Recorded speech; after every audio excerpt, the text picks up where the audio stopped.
A larger-than-life businessman gunned down in his office. But will the discovery of his secret double life lead to the killer? An all-new 2020 starts right now.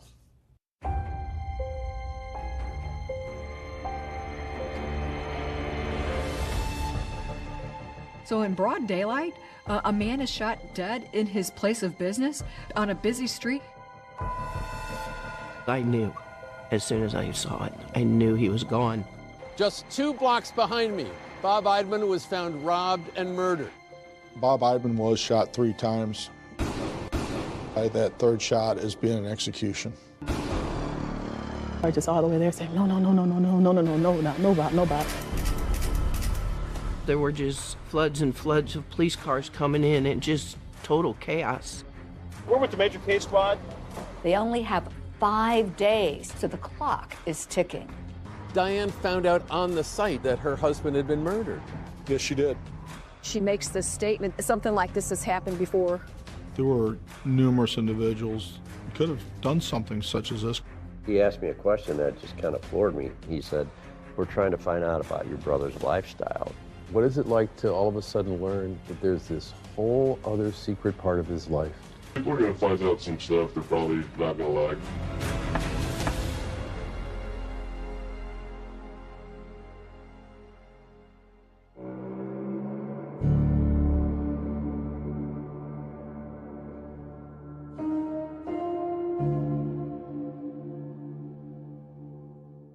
June 8th, 2007 was a typical day in St. Charles.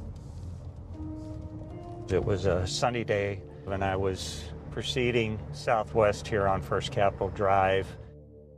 So it was about to break 80 degrees on this Friday morning around 11 a.m. And as Officer Dean Meyer's patrol car is making its way toward Interstate 70, a mail carrier was on her rounds too. This security video showing her dropping off mail at a strip mall grocery store, then driving her truck a few doors down to enter the office where Bob Eidman sold car insurance.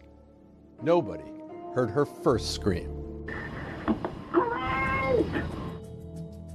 Our mail carrier was running up the street, and she was flailing her arms, and she was yelling for the police. Deborah Kennedy was the first person to hear those desperate cries and tried to catch up with her as the mail carrier ran into traffic on the busy road before Officer Meyer spotted her. I saw the mail carrier running up the hill with the phone in her hand. Stop, please stop! There's a man, I'm delivering the mail right now, he's lying on the floor with blood all over him. I asked what's going on, and she said Bob was laying on the floor and he had blood on his face. And she tries to investigate what's going on. She goes into Bob's office and gets the shock of her life. I went inside to see if I could help him. And when I walked in, there was plenty of blood. I watched his chest didn't move. I knew as soon as I saw it. I knew he was gone. Let me breathe for a second.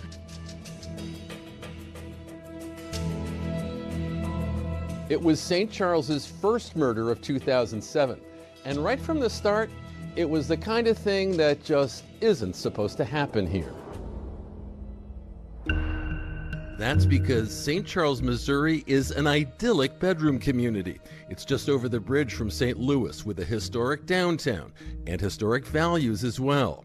I guess the idea is that you're supposed to shed the stress of the big city as you come across the wide Missouri River and land here.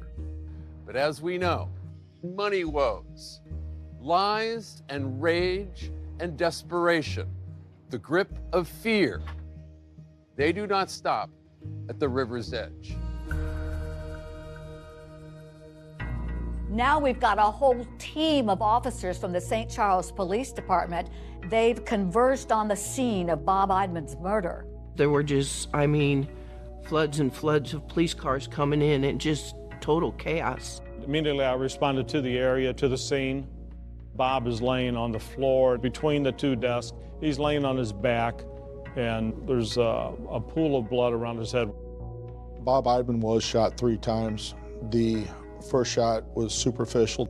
It was a grazing wound to his chin. The second shot was to his neck, shoulder area, which knocked him down. A According to St. Charles homicide detective Don Stepp, the third and fatal shot had been fired through Bob Eidman's left eye as the assailant stood over his prone body. I would definitely classify that third shot as being an execution. This was an insurance office, and it was a fairly open area. We collected bullet casings, bullets, bullet fragments. We would mark the position, set up little yellow tents called photo markers. We would photograph it. We dusted for fingerprints. You're hoping that maybe you will find one fingerprint that may lead to a particular suspect. Police are seeking out anyone who might have spotted something that morning in Bob's office. With her office directly below Bob's, Deborah Kennedy didn't see anyone, but she might have heard something. I think it was probably around 10:30 or 11 o'clock. A friend of mine had come in. You know, I heard a couple noises, and we both kind of looked at each other, and then I heard a big thud on my ceiling. And we're kind of like, what the heck, is Bob doing up there? And so, being the way I am, I yelled up through the rafters, hey, Bob, keep it down. I'm trying to work down here. We came to the conclusion that those loud bangs that she heard was the gunshots in Bob's office. Police quickly worked to gather information about the victim. His name is Bob Eidman. He's 48 years old. He was married for a very long time, had no children, and worked in the insurance industry. But just recently, like the past 2 years, had just started this new company. He'd got like a franchise. He just started that on his own. As news begins to spread that something bad has happened at Bob's office, concerned friends and associates in the insurance business, they rush to the site, like the longtime colleague who asked that we call her Dana. What made you want to go over there? That's my friend. I wanted to make sure he was okay. I remember locking up my office. I had a client in there, and she saw how distraught I was. And I'm just in the car, just all the way there saying, no, Bob. What happened when you got there? Of course, they're spectators, so someone said that someone got shot. Didn't see Bob, didn't see him waving in the window, didn't see any sign of him at all. And then when they took his body out of the office, we knew it was Bob's body because he was a big guy. What's that moment like? Oh my goodness. It was the worst.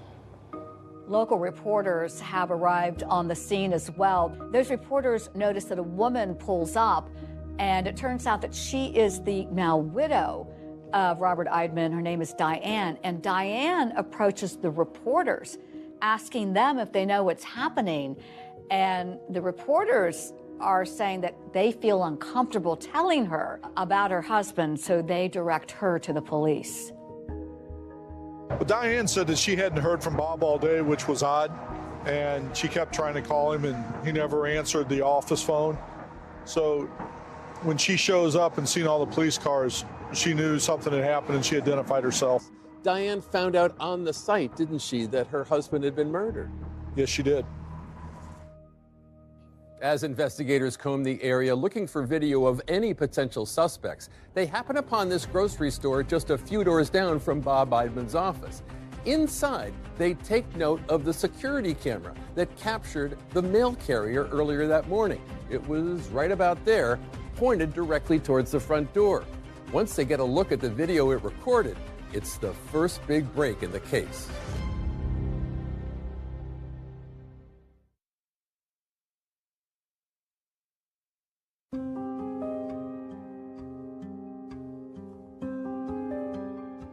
Police believe Eidman was working alone when someone walked inside his business, fatally shot him, then took off.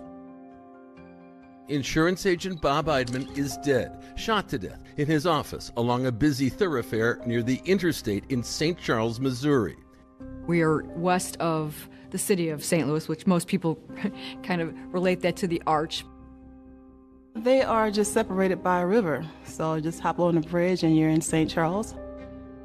And like this town's famous Christmas tradition celebration and their lively Oktoberfest, murder comes but once a year. St. Charles averages about 1.5 homicides a year. It's a pretty peaceful community, and people look out for each other. cold-blooded murder is not something St. Charles is known for, and the local cops will probably need some help with what looks like a big investigation. So they appeal to a special group for help. A request was made to notify the Major Case Squad. And they contact other departments that are in our area, and they send detectives that assist us. More than 30 detectives with the Major Case Squad are now looking for his killer. This elite Major Case Squad has a very high rate of success. 80% of their cases are solved. But with all this manpower, there's one catch. They only have 5 days to get the job done. So the clock is ticking. They're coming from all other agencies. At some point, they need to get back to theirs. The police canvassed First Capital right there in front of the shop. How you doing? Hi, what's up? We're with the Major Case Squad, and we're investigating a homicide that happened here Friday afternoon. Asking, did you notice something on June 7th? And then you can see in the distance those apartment houses. You talked to all the people who lived in those apartment houses too, didn't you? Every door was knocked on multiple times until we got contact. And could one part of Bob Eidman's line of work have put him in jeopardy? Robert Eidman's specialty in the insurance company was dealing with high-risk drivers, individuals that could not get insurance through traditional places, people that had prior traffic violations. He wasn't taking checks because apparently those had been bounced, and this is back in the day when checks were a thing. But his good friend and insurance colleague Dana, she felt Bob was taking too great a risk with the form of payment he did take. So he would accept cash against a lot of people who advised him not to take cash. Though he was known for accepting cash, he doesn't have a safe. Instead, police learned Bob would put the cash he received from clients into a far less secure place. There was a drawer in Bob's desk that was locked, and you'd have to use a screwdriver to manipulate the lock to be able to open it. When police managed to open the drawer and they checked the cash box, oh, there's money inside, about $200. There was no forced entry, but it could have absolutely been a robbery. I know one of the things they were looking for was Bob's wallet missing. And you're looking for anywhere that somebody might have thrown something, like Bob Eidman's wallet. From the top of the roof, all through the grass, ditches, sewers, everywhere. We could not find the wallet. The wallet's going to be 90% of the time in a man's back pocket. And to get that wallet out, you would have had to struggle between the wallet and the inside of the pants, which caused some friction. I recommended that we cut the pants pockets out and send them to the crime lab.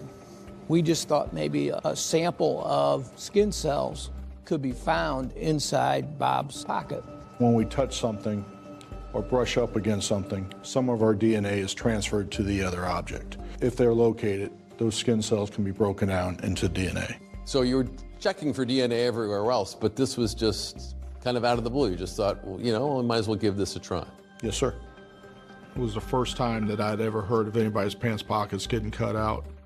While one team is feverishly working to gather physical evidence, another team is talking to anyone they can find, talking to family, friends, anything that will help them glean information about Bob Eidman. Bob was a big teddy bear. He was friendly, he was bubbly. He called me Wild Woman. I think it has something to do with my hair. It grew on me. Bob was a funny little guy, and I say little meaning that I think he was probably about 5'4", 5'6". If we were going to say what size personality he had, like small to large, where would you put him on the scale there? I'd say extra large. His persona was just so, hey, you guys see me? I'm here. How would you describe his relationship to authority growing up? Not good. He defied authority with regularity. He had to go to summer school every summer. In fact, my parents tried to bribe him and said, hey, if you can graduate from high school in 4 years, we'll give you a car. He's like, show me the car first. We were in high school together. Bob was pretty forward. He liked to talk to the ladies and hang out and visit. Then he met Diane, and he fell in love with her, and they were real close. I believe Diane and Bobby made a fantastic couple. I really liked Diane. She'd put Bobby in his place. Bobby say something smart, she'd say something smart right back at him. She was taller than him. I don't think it really mattered to him at all. He ended up getting some lifts, so he felt like he was as tall as his wife. Bob and Diane had been married for 20 plus years. They did not have any children. So instead, his office featured photos of the muscle cars that he loved, while under his desk, he kept a copy of the Dreamgirls CD. He finally got to be his own boss, but there were great challenges, weren't there? Yeah, he started talking like, well, the business isn't doing so good. I haven't had that many people come in. He kept saying, you know, if I don't make this in the next couple months, I'm not sure. I might go under. Yeah, I'm not sure I'm going to be able to make it. Think about all that financial stress. At least one person thinks it was taking a terrible toll. I thought he committed suicide. You thought he was so despondent that he might have taken his own life. I did. Remember that video camera in the grocery store next to Bob's, pointing toward the street in front? Police have been poring over the footage, and now they may have found something of interest. There, that white car. At 10:50 a.m., you see the vehicle drive past the front doors, and 4 minutes later, you see it drive past the front doors, I believe a little slower, and almost like creeping along looking for something. Was this driver making sure the coast was clear? It wasn't the greatest picture, I remember that. It's always frustrating when you can't identify the people inside the vehicle. One thing we can tell is a white four-door vehicle. Luckily, I'm impressed you can tell it's a four-door vehicle. It looks like a white car. But it turned out the small St. Charles Police Department had a car maven. we have an individual at the time that could almost identify almost any type of vehicle. He was a big car guy. He said it was a Ford Focus. Like, I like cars, but honestly, wow. We're kind of looking at this several different ways. Is he having problems with a customer with a white Ford Focus? The bad news is that in St. Charles County, there are 1,300 Ford Focuses. In the state of Missouri, there are 5,000.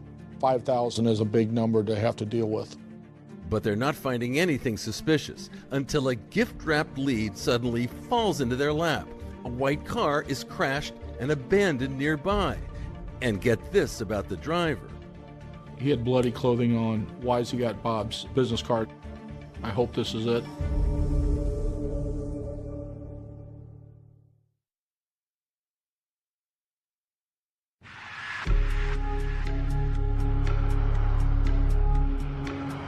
A mail carrier found Eidman's body shot several times inside his Brook Auto Insurance agency at about 12:30 Friday afternoon. So in broad daylight, a man is shot dead in his place of business on a busy street. I'm sure it did strike fear. I don't understand why somebody would kill somebody right here. It was such a senseless killing that nobody really understood what was going on. I didn't want to go back to work the next morning. I wanted to get the heck out of Dodge. I wanted to get out of town. Police here in St. Charles, Missouri still had no motive, no witnesses, and no way to quell the rising fear of the St. Charles community. Fear and anxiety that grew even more after 3 men broke into a bowling alley, took $700, and tied up the janitor in the process. 2 men wearing masks and carrying guns rob a St. Charles bowling alley. Well, here is proof they had a gun, a bullet hole left in the office window. They busted in through the back door, shot up the office, tried to shoot open a safe. Geographically, it was just down the street from Brooks Insurance.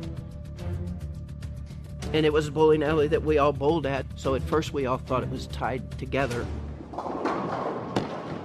So people wondered if there was a connection between the 2 robberies. And we looked at that, seeing if they were connected.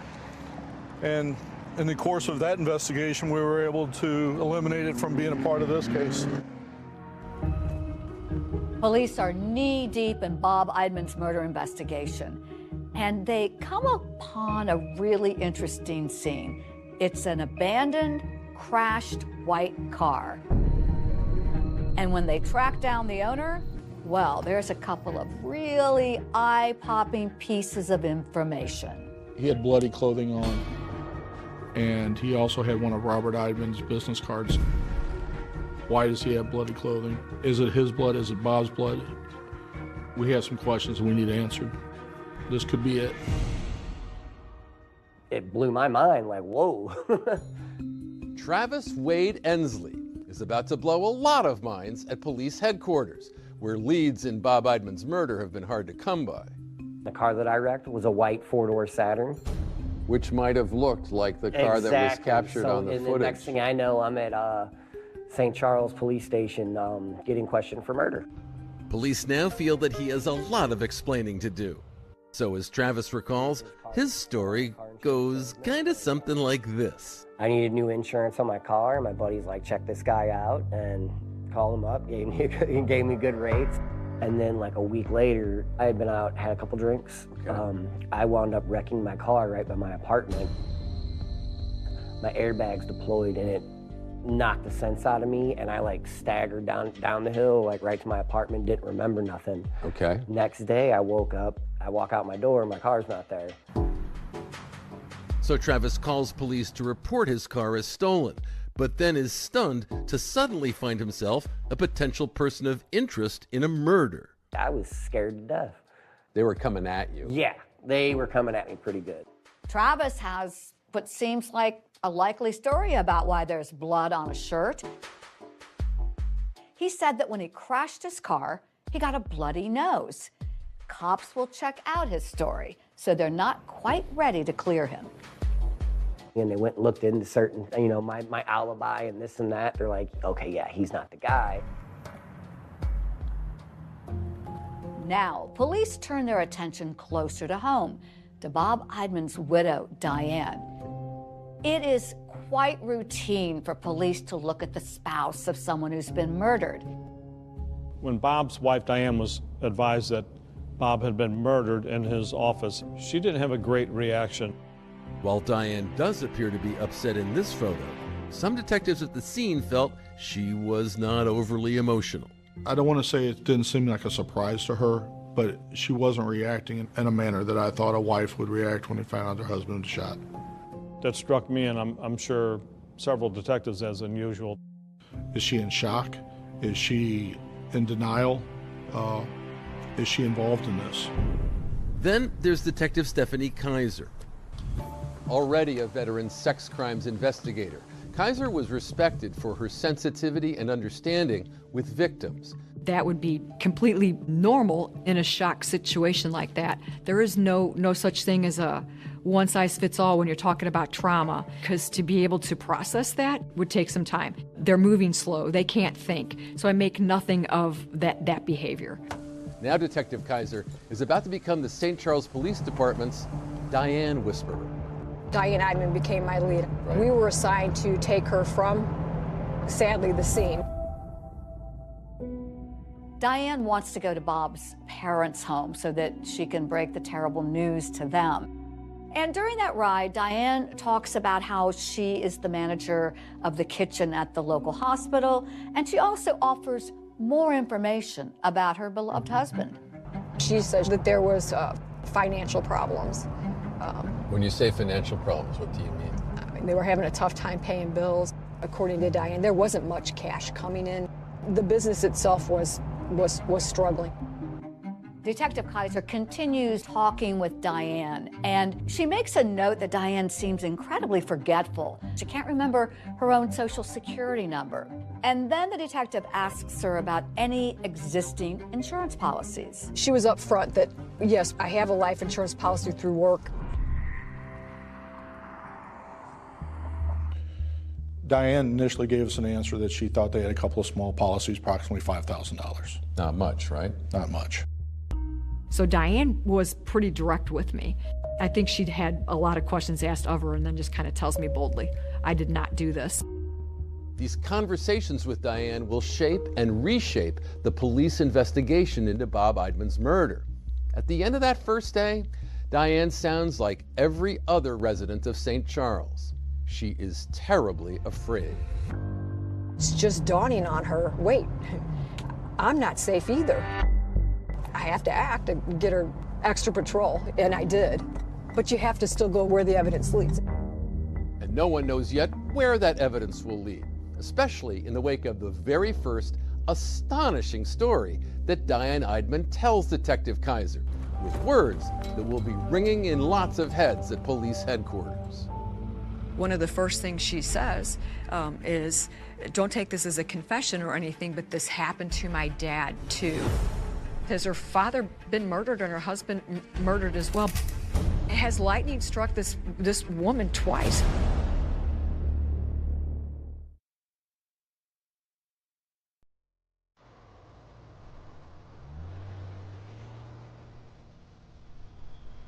At the time of his death, Bob Eidman had been married to his wife Diane for more than 2 decades.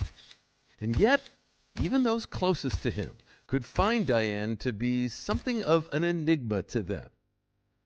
Not very outgoing. No, not very outgoing. She's just kind of shy and quiet. I mean, she just didn't really have a lot to say to anyone, really.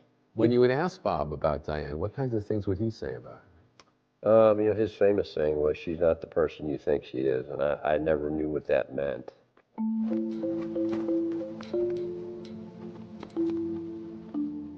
Now, Detective Kaiser was reeling from the incredible story that Diane had just told her. She makes this statement, don't take this as a confession, but something like this has happened before. And I'm not quoting Diane at this point, but somebody broke into the house and shot my dad. So when I asked, did they catch the person? How did she answer that question? She said, they thought my mom shot my dad. And we're wondering if lightning had struck twice in the same place.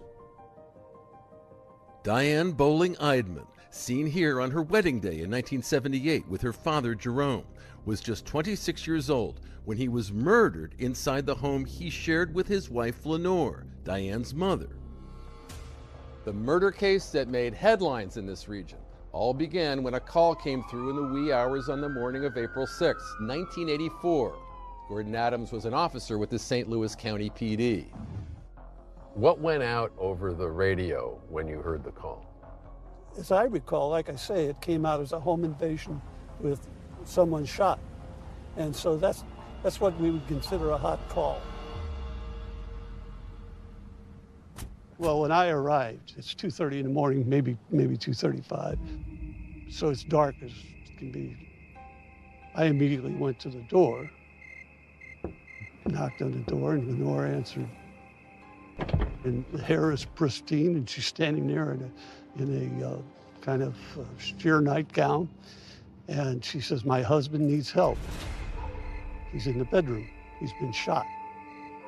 What are you thinking when you're hearing this story for the first time? I mean, she didn't strike you as a woman who woke up in the middle of the night to find her husband murdered. No tears. The hair was all done. And I'm trying to get information for my report. And she actually lit up a cigarette. I'm thinking, this is your husband. He's just been murdered. She didn't have any emotion at all, almost.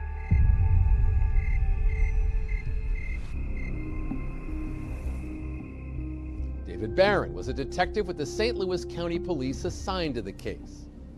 So Lenore Bowling was asserting that an intruder had come into the house, somehow found her husband's service revolver, used that service revolver to kill him, and then left. That's what she was saying. How did that strike you as a plausible story, given your years of experience in law enforcement? It was an improbable set of circumstances. And to throw into that, the garage door was open about a foot. Okay, that garage door over That's there correct. was open a foot. And the inside garage door, leading it from the garage into the house, is the only door in the house that did not have a deadbolt. Diane's mother had told police she believed she was being stalked in the days prior to the shooting by a black male driving a black car who'd been leaving notes at their home. And there was a note found at the crime scene. Well, the last note that was found at the scene said, "This is for you, Pig, for what you did to me." No, I made a canvass later on of the neighborhood. No one saw a black male in a black car dressed in all black. Lenore Bowling was charged with the murder of her husband.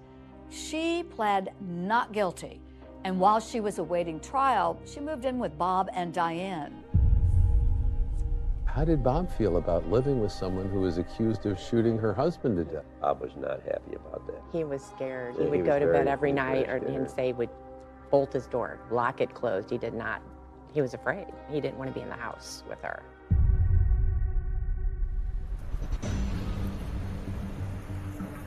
After that fateful night, this saga ending here in the fall of 1985. Diane Eidman's mother, Lenore Bowling, on trial for capital murder in the death of her husband, Diane's father, Jerome Bowling. Lenore Bowling found not guilty of her husband's murder. They did not believe that she did it. They believed her story. The irony not lost on investigators as Diane Eidman, more than 20 years later, now a person of interest in a different killing. Has her father been murdered and her husband murdered as well? What a weird set of circumstances.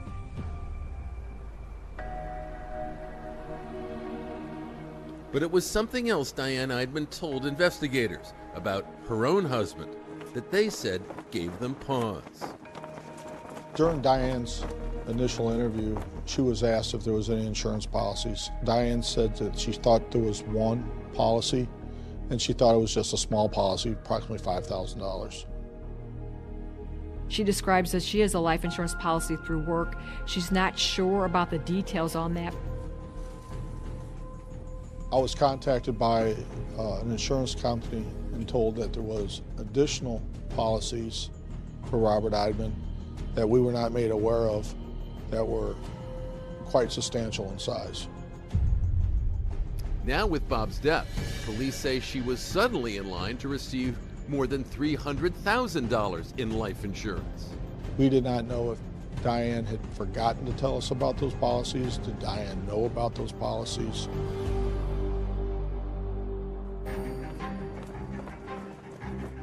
And as they start looking deeper into Bob Eidman, they make a mind-blowing discovery. This man was leading a double life. And then the commander of the major case squad asked me a question that just kind of floored me. I had no idea.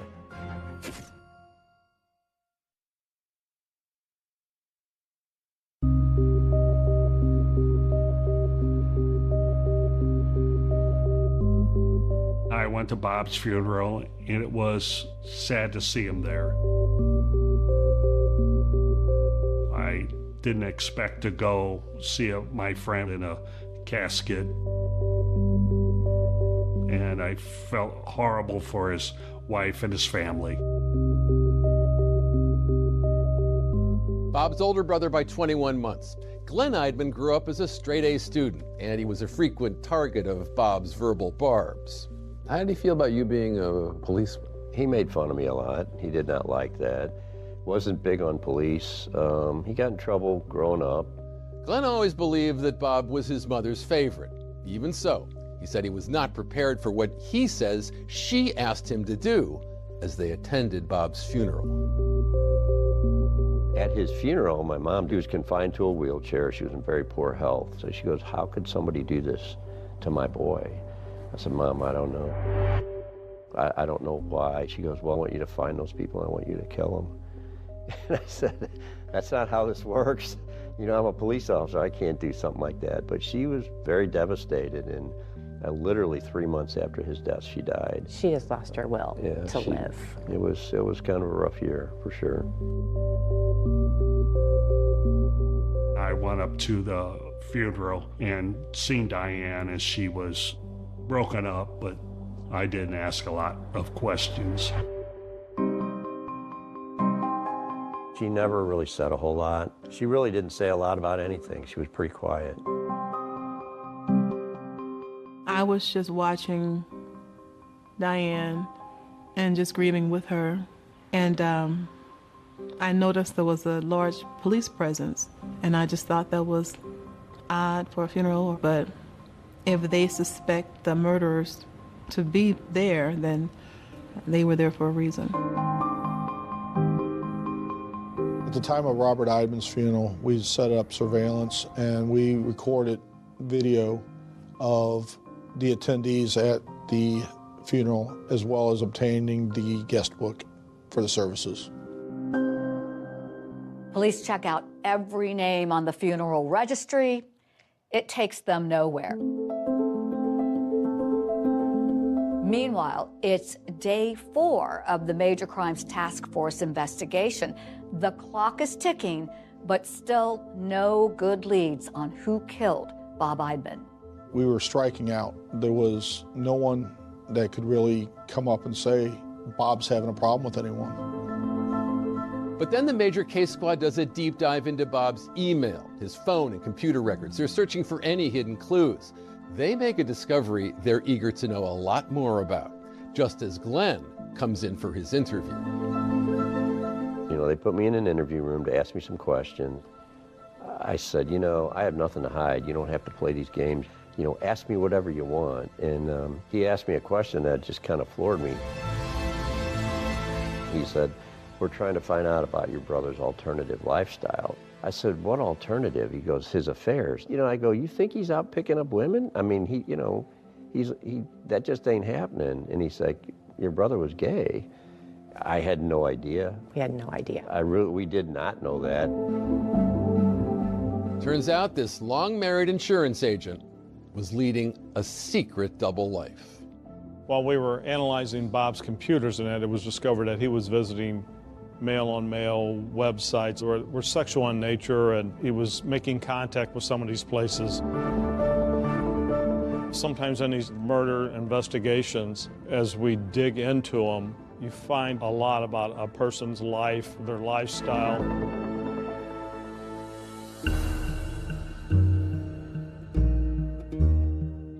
When you have a secret, what vulnerability does that give someone like Bob Eidman? Anytime somebody has a secret and somebody knows it, and you're keeping it a secret for a reason, people can use that as leverage to get their way if they want to blackmail you or extort you. As investigators continue searching through Bob's phone records, they find something else noteworthy. One phone number keeps popping up, belonging to a man from out of town. They had an intimate relationship. They would rent a hotel room somewhere and visit each other. Automatically, a flag gets raised. What is it like to all of a sudden learn that there's this whole other secret part of his life that you knew nothing about? It was upsetting. I guess I felt he should have been able to talk to somebody about that. He shouldn't have had to hide that life. He shouldn't have had to lie. Having a relationship and being gay that's just part of life. And I wish he would have been able to share that with us. Yeah. How you doing? Police bring in this secret lover for questioning. They can't help but wonder, would this man have a reason to murder Bob? And what about Diane? Could his existence have set her into a murderous rage? We've altered the man's voice. People are going to find out some stuff they're probably not going to like. Feelings can run wild with someone. If I can't have you, nobody's going to have you. It gives people motive.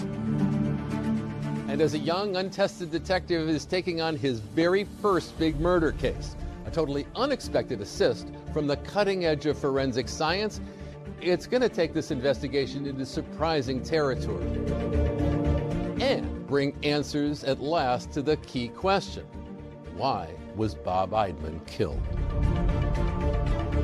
It blew my mind when the results came back. It was the golden ticket. This is what we were looking for.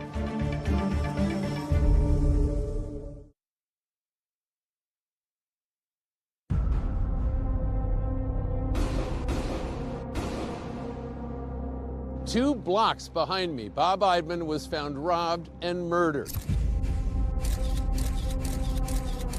Diane found out on the site that her husband had been murdered. Yes, she did.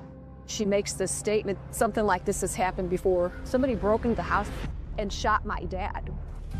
It absolutely crossed everybody's mind that this was kind of a copycat murder. I've told her, hey, your husband's been killed. Your marriage is about to be put under a spotlight. We discovered that Bob was having an affair. She had found out that he was having an affair with another man, and that she was very angry about that. They'd had an argument about that. Diane was asking, are you telling me my husband's gay? This is one of those bizarre cases where all the evidence seems to be pointing in one direction, then suddenly the rug is pulled out from under you, stunning everyone. I was very shocked. We cut open the pocket, swabbed the edges, hoping to get possible DNA. And the next day, state gave me the name. I was sitting in the same room with the person that shot and killed my brother.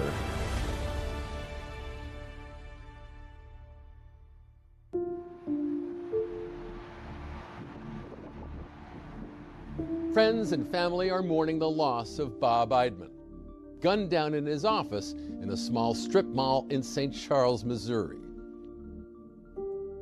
A man that loved life, always wanted to have fun, always wanted to enjoy himself. He had a great personality, very funny, very intelligent. He seemed like a nice guy, but after you got to know him a bit, that's when the Bobby came out. I mean, it was extremely comical. He'd make me laugh so hard. I mean, it would hurt. He liked to have fun. He loved muscle cars. And as far as in the office, you heard him. He was a loud guy. He was one of those guys that when he got on the phone, you kind of put your earplugs in because he was pretty loud. Larger than life, he was. I could depend on him when I was not in a great place. He would talk and he made sense. Now Bob Eidman was dead, and nothing made sense. It was a little before 11 a.m. on June 8th when a mail carrier discovered Bob's lifeless body on the floor of his office. Stop, please stop. There's a man, I'm delivering the mail right now, he's lying on the floor with blood all over him. Bob Eidman was shot 3 times. There was no forced entry or anything. He was a business that was open for business, but it could have absolutely been a robbery. Robert Eidman's specialty in the insurance company was dealing with high-risk drivers, individuals that could not get insurance through traditional places. So he would accept cash against a lot of people who didn't take cash and advised them not to take cash. This is a huge murder case in a very small town. And with more questions than answers, St. Charles PD needs help, and boy, do they get it. Enter the elite major case squad. 20 to 30 detectives will respond, and the only thing they will work on for the next 5 days is that situation they've been called out on. The investigation into Bob Eidman's murder is all hands on deck. One of the things that we were not able to recover or locate was Robert Eidman's wallet. Bob's wife Diane said he always carried his wallet in his back pocket. Police are desperate for leads, so they're going to try something unconventional. They cut the back pockets out of Eidman's pants to send for something they call touch DNA testing. We just thought maybe a sample of skin cells could be found inside Bob's pocket. It's a newer technology and it's a long shot. Police, meanwhile, canvassed the neighborhood where the crime occurred. They're knocking on doors, they're looking for every clue they can find. During the area canvass, there's a Mexican grocery store. It's just a couple of doors down. I think it was on the end of this particular strip mall, and they were able to locate some surveillance video. A white car passing by twice, but the video is grainy. In that video footage, we saw a Ford Focus. We were not able to get a license plate due to the angle of the camera, and we were not able to see who was in the vehicle. With lead after lead coming up empty and the clock ticking on that major case squad, Diane Eidman. She remains a subject of, well, we'll call it curiosity. She was, after all, the person closest to Bob. It is quite routine for police to look at the spouse of someone who's been murdered. Tough questions need to be asked about the state of the Eidman's marriage. I took that a step further. Has there been any time that you two argued? Has there been any time that you were unfaithful to him or he was unfaithful to you? Diane insisted the marriage was fine. But when investigators seize Bob's computers to be analyzed, they make a shocking discovery. Bob's been visiting gay websites online. He's looking for massages and sexual relations. Bob Eidman had been leading a secret life. And a search of phone records reveals so much more. We found several calls that were coming in and coming out pretty much the same time each day. We discovered that Bob was having an affair. A secret relationship with a man who lived more than 3 hours away. Police take a drive to interview him. He was very forthcoming in the fact that the relationship between him and Bob was an intimate relationship, but very much affectionate and loving. They'd hoped to be together at some point. It wasn't like a quick fling, kind of out the door kind of thing. I think that's what it was going to be. We just became good friends and just kept talking from then on. He says he never visited Bob in St. Charles, but said the two spoke every day and that he loved Bob. The two would stay in motels closer to his hometown when they got together. During the interview with investigators, he rolled up his right sleeve to reveal a tattoo that he said was for Bob. While doing the search of his home, we located a box the size of a shoebox, and it had cards from Bob. It had receipts from when they'd go to dinner or go to a hotel. He was saving it. With such tender and strong feelings for Bob, a handful of scenarios leap to the mind of law enforcement. Could it have been a jilted lover who murdered Bob Eidman?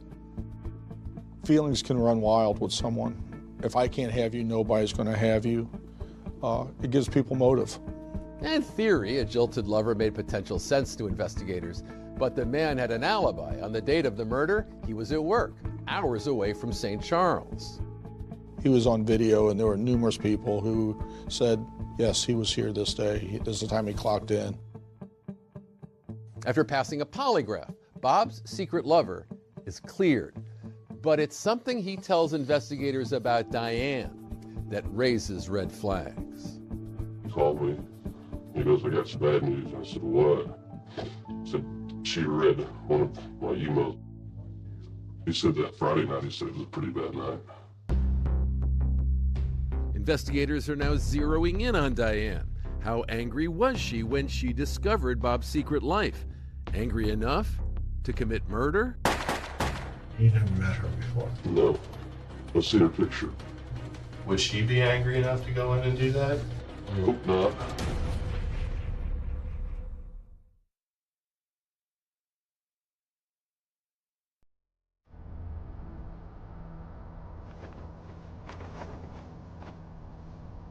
Days after Bob Eidman is murdered in his office, police discover the long-married insurance agent had a secret male lover, a man whom he met up with for motel room trysts and who he spoke to every day, a man who was devoted to Bob. Did you guys love each other, or was it just a very close, personal relationship? I loved it. But I never said it to him. The secret lover is alibied out for Bob's killing, but in a frank session with police, he says Bob told him that Diane had discovered their relationship, and he says that Bob had told him Diane's reaction had led to a full-blown argument between the two.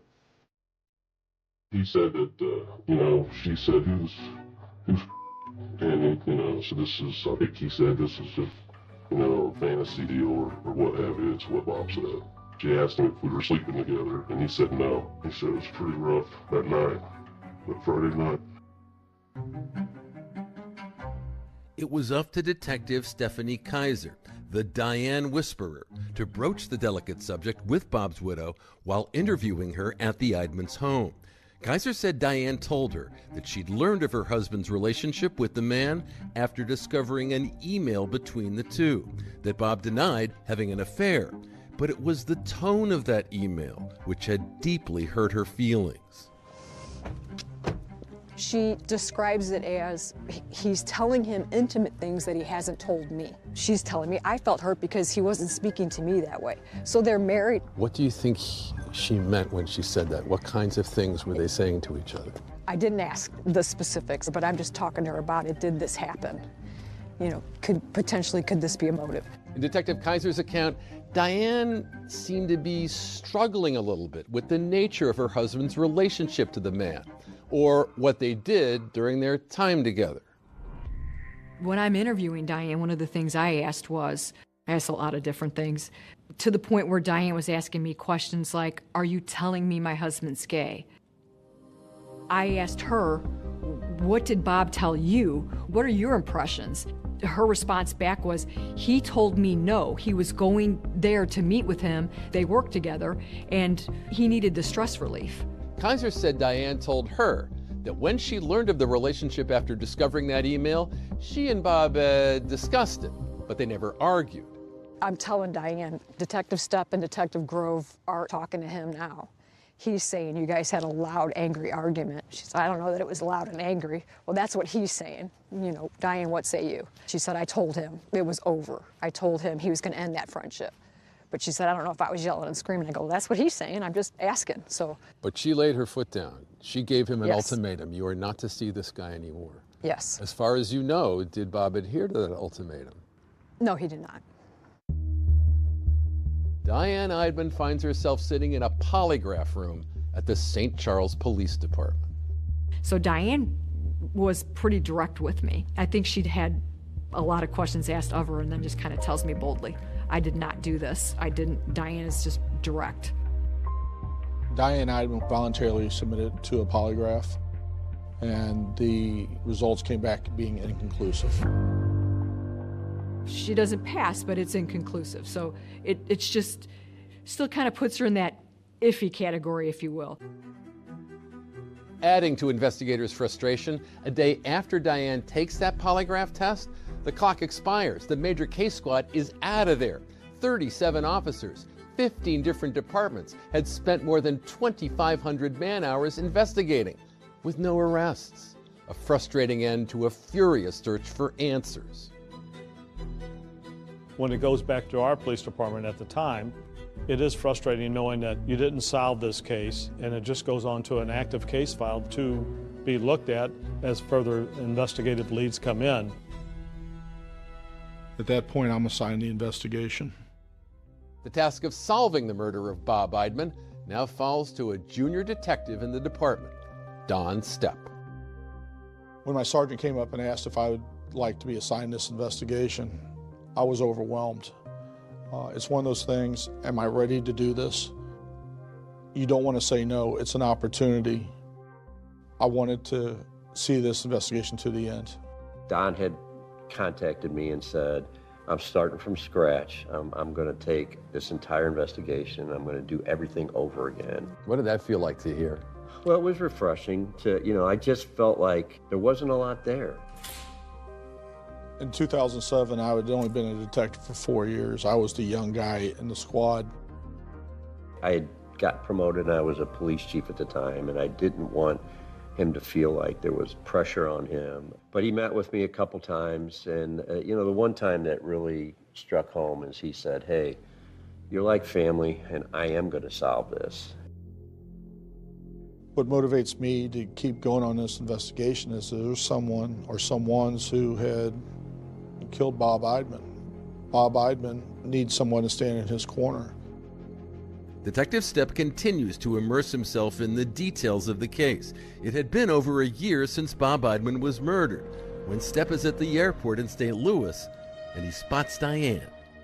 I was off duty, and then I was picking up a family member at the airport, and Diane was walking my direction. Despite the time that had passed, Diane had never fallen off of Stepp's radar. Diane Eidman knows that you're keeping a close eye on her, doesn't she? Yes, sir, she does. How would you characterize the look on her face when she saw you? Shock. I believe at that point she thought she was going to be arrested. But the surprise of a chance encounter pales in comparison to the shock investigators get when they receive a call from the crime lab. Remember that pocket police cut out of Bob Eidman's pants to send for DNA analysis? It blew my mind when the results came back. It was the golden ticket. This is what we were looking for.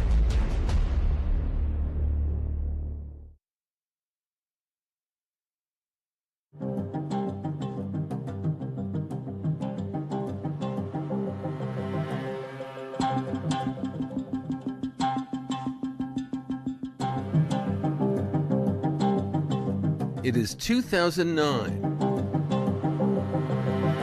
Diane Eidman is spotted at the airport in St. Louis by Detective Don Stepp.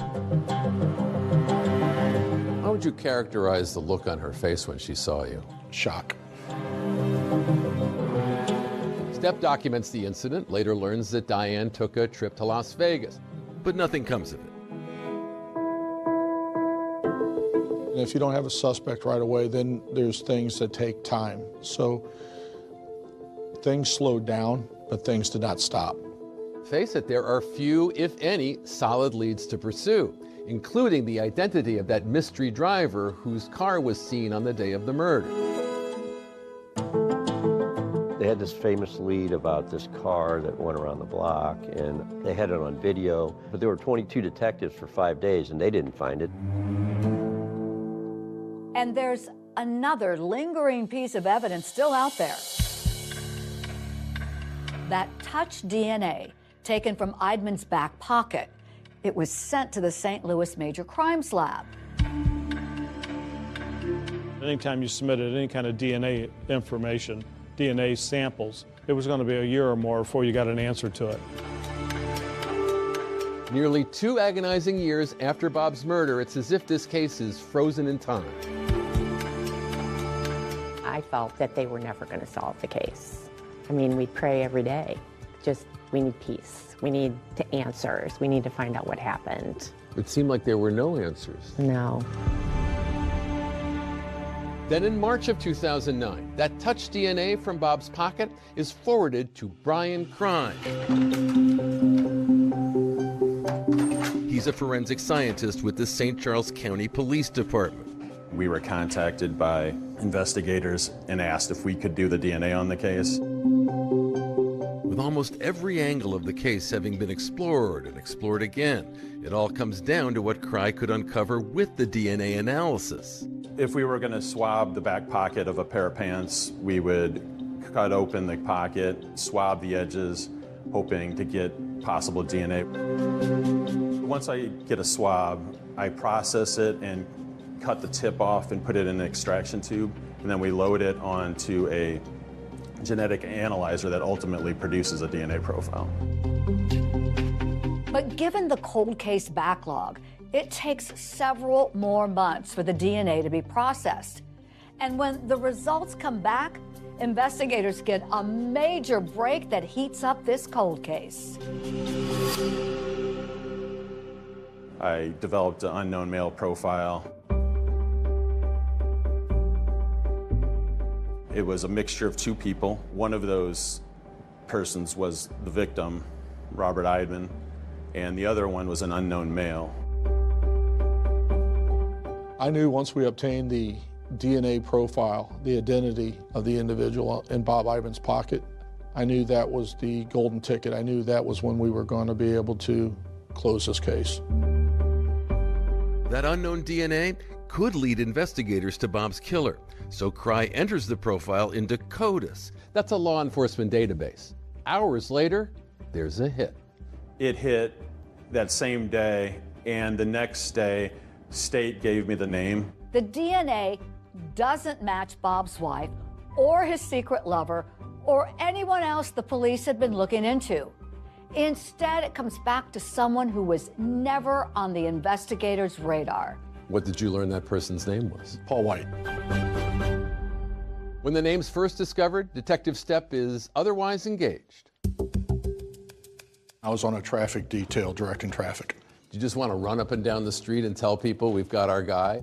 I was very shocked. My mind was not on directing traffic at that time. What did you do then? I started researching Paul White. Turns out Paul White was no stranger to law enforcement, having served 15 years in prison for robbery.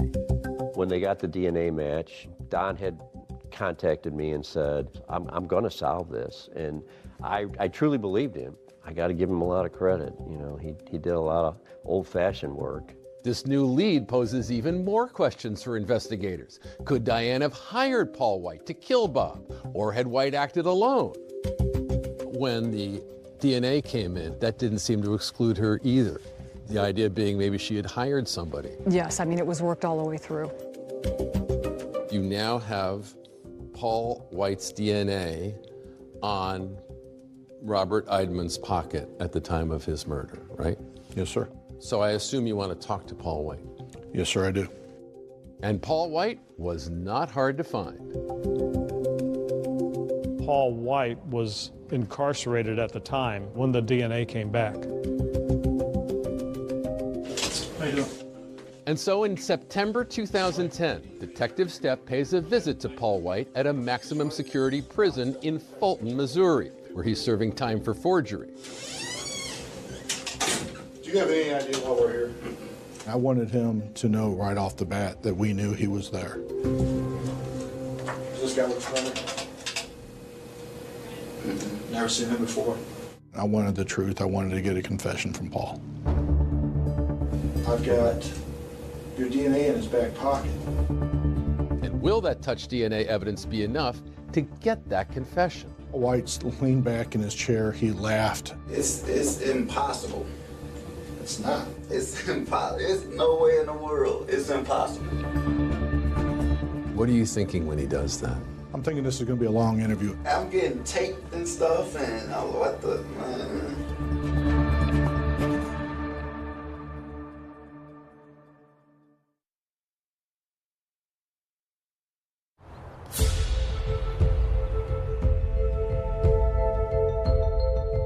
More than 2 years after Bob Eidman was robbed and murdered in his own insurance office, test results on trace DNA taken from his back pocket are in, and there's a match.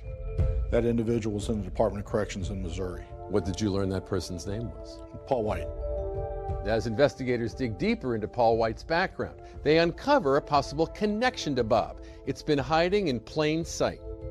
There was numerous files on Bob's desk, and there was a file, containing Paul White's name. Among those files is an application for auto insurance. 2 names are listed, Sherry White and her husband, Paul White. Paul White's wife's file was on Bob's desk? Yes, sir. What was it doing? I think when Mr. Eidman had seen the car pull up and saw Paul White exit the vehicle, he was grabbing Sherry's file to be ready so when he came in. Investigators quickly clear Sherry White as a suspect in Bob Eidman's murder. With the trail of evidence now leading directly to Paul White, Detective Stepp decides it's time to meet face to face. This is where the magic happens. Doesn't look all that magical, does it? No, it doesn't. What happens to people when they come into a room like this? We get to the bottom of facts. This is where people have an opportunity to tell us about what they've done and tell us their story. Since Paul White is already serving a prison sentence for an unrelated forgery charge, he's literally a captive audience. Let's go back and talk about some of your strategy as you were going to talk to Paul White. Paul, I believe, was in a little bit of shock after all these years. 2 detectives showing up from St. Charles City. He did not expect that to happen that day. Do you have any idea why we're here? Okay. Are you thinking the long game at this point, or do you think he's going to start telling you stuff that he knows at that first interview? I'm thinking to myself, the DNA itself is probably enough to get an arrest warrant, but I didn't want just an arrest warrant. I wanted the truth. Before I ask any questions, you must understand your rights. You don't have to make a statement or answer questions. You have the right to remain silent. Do you understand that? Could you put your initials there, Paul, for me? I think initially Paul White's attitude was very kicked back, relaxed. First of all, do you know a guy named Robert Eidman? Never heard of that guy? I even put a picture down in front of him and asked him, do you know this individual? Does this guy look familiar? Never seen him before. Eventually he came back around and said, yeah, I thought that was his wife's insurance man. That picture I showed you, that's Robert Eidman. Okay, you say kind of looks familiar? Yeah, that's the guy we got the insurance from. And I explained that we were working a homicide investigation, and I explained that his DNA was located in his back pocket. Do you think there's any chance that your DNA is going to pop up inside that crime scene? From a robbery. From a robbery? None? You come to prison, they take your DNA. Your DNA pops up.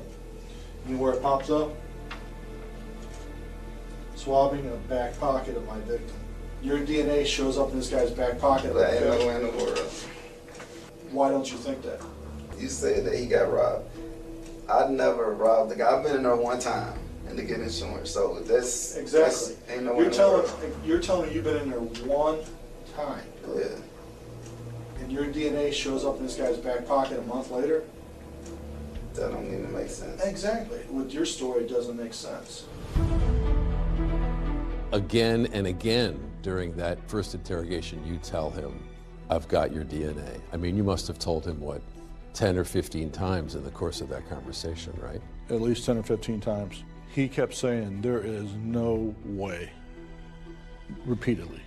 He did not believe it. It's impossible. It's no way in the world. It's impossible. Paul, it's not possible. Okay. Well, I'm telling you. I know it's impossible. It's no way in the world.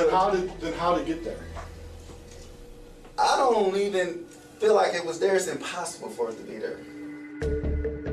After White's adamant and repeated denials about that DNA evidence against him, investigators uncover another critical piece of evidence. I ran every kind of data history check on him. The big point with Paul White was I found out that a neighboring law enforcement agency had issued a ticket to Paul White after our homicide in a white Ford Focus. That's right, a white Ford Focus. And remember, that's the very same vehicle make caught on a surveillance camera the day Bob Eidman was murdered. Paul White was a passenger in that vehicle, and the driver was identified via tickets as Cleo Hines. Why was the car stopped in the first place? Registration on the vehicle. The registration on the vehicle was out of date? That's correct. Who was the driver of the car? The driver of the vehicle was Cleo Hines. What was significant about that? We later learned that Cleo Hines was living with Paul White, and his girlfriend was best friends with Paul White's wife. So they had a long-standing relationship? Yes, sir. What was the indication that you had that Cleo Hines might have been involved in the murder of Robert Eidman? It was Cleo Hines' vehicle. You were sure of that? I was sure of that. I had a couple other officers contact Cleo Hines, and they arrested Cleo Hines and brought him to the St. Charles City Police Department. Does Cleo Hines know a secret that could solve Bob Eidman's murder? You know a man died, right? You know that? Somebody pulled that trigger.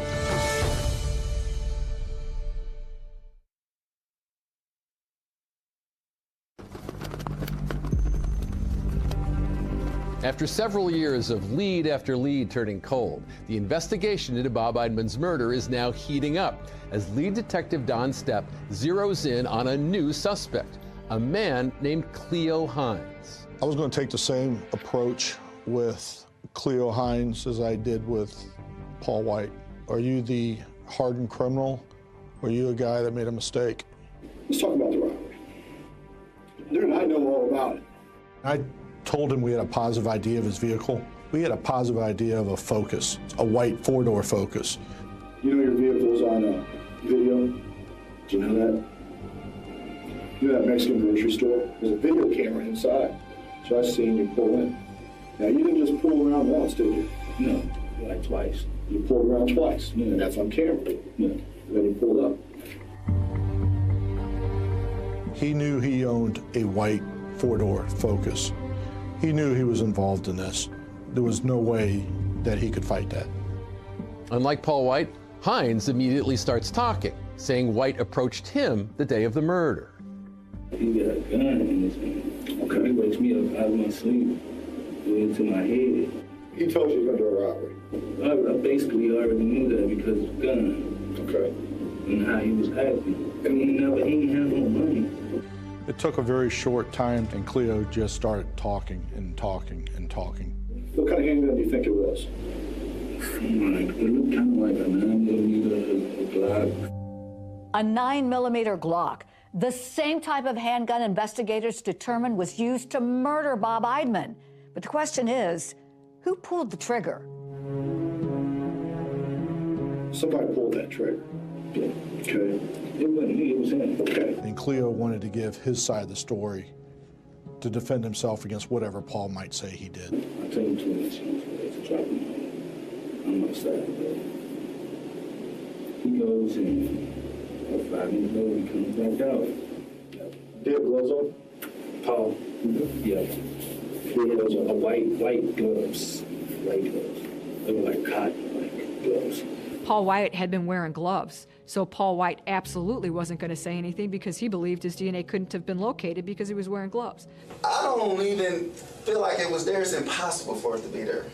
So if a perpetrator was wearing a cotton glove when they go into the pocket and digging around, they could leave that DNA that's already on the exterior inside the pocket.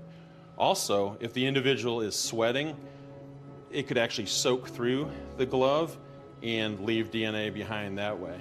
What do you do with those gloves after shooting? In the barbecue pit? Yeah. Armed with Cleo Hines' confession, Stepp hits the road to Fulton Prison once more for another crack at Paul White. And I'm going to tell you right up now, I got a full confession from Cleo Hines. Okay, he told me everything. But even after Detective Stepp reveals Cleo Hines has accused Paul White of being the gunman, Paul White doesn't blink. If you got Cleo saying that I did this and that, he's evidently lying to you. And I don't know why he would even say that I would put a gun to his head and force him to do something. It's hard to do an interview to get a confession from somebody for a murder. It's really hard to get a confession from somebody for a murder inside prison. White is arrested the next day, and he's charged with robbery and murder, and could be facing life in prison. Now, with the pressure turned up so high, will he finally change his story? I've asked you 3 times. Drove 87 miles one way to ask you these questions. Hypothetically speaking. Hypothetically. Hypothetically. If I say I was there, you know what I mean, and I saw everything that happened, you know what I mean, and it's like, that just makes me as guilty. You know, I still get a murder charge, but I didn't kill him. I didn't pull the trigger. Finally, the dam breaks. Paul White starts talking. I said, I think he got some cash in there, you know what I mean? So I said, well, you can go in and rob him, but I said, he probably know who I am, so we're gonna have to get some match. We already had those gloves, those cotton gloves that you were talking about. And then we went up to Walmart, and they had those little type ski masks. Paul White describes a chilling scene of a panicked Bob Eidman trying to comply with his assailant's demands for money with that notoriously sticky desk drawer, you know, where Bob kept his money, instead of in a safe. And then he started shaking it, like, to his jaw and couldn't get the drawer open. And I was like, man, just give me your wallet. And so I reached in his pocket and grabbed the wallet. And Cleo was like, man, no, there's more money here. There was a lot of finger pointing at each other, trying to point the blame to someone else. Cleo Hines told police he never even got out of the car at Bob Eidman's office. But Paul White wants police to believe that it was always Hines who had fired the bullets that killed Bob Eidman. We shot him once. He was like, man, where the rest of the money? Where the rest of the money? And he was like, man, there is no other money. There is no other money.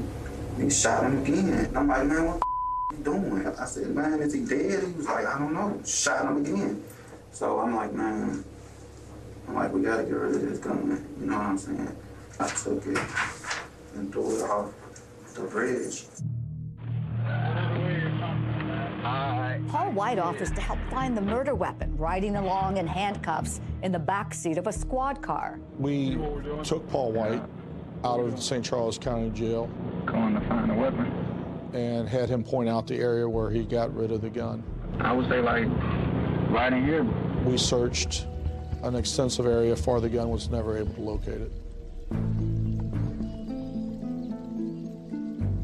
Now we have 2 suspects and 2 confessions. And with both men pointing the finger at each other, prosecutors are gearing up to put both of them on trial. I was sitting in the same room with the person that shot and killed my brother, and that was pretty hard to be calm. Will Bob Eidman's family finally learn who murdered him?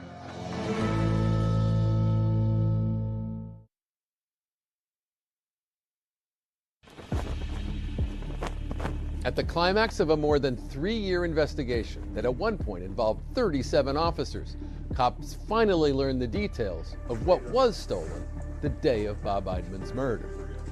How much money was in the wallet? Wasn't nothing but like $300. So how much you Like get? 150 apiece. 150 apiece.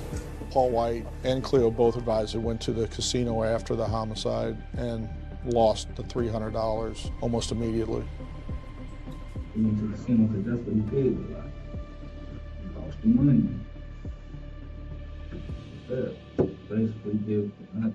Right. It's hard to think about a man's life being taken for $300. He didn't deserve what he got.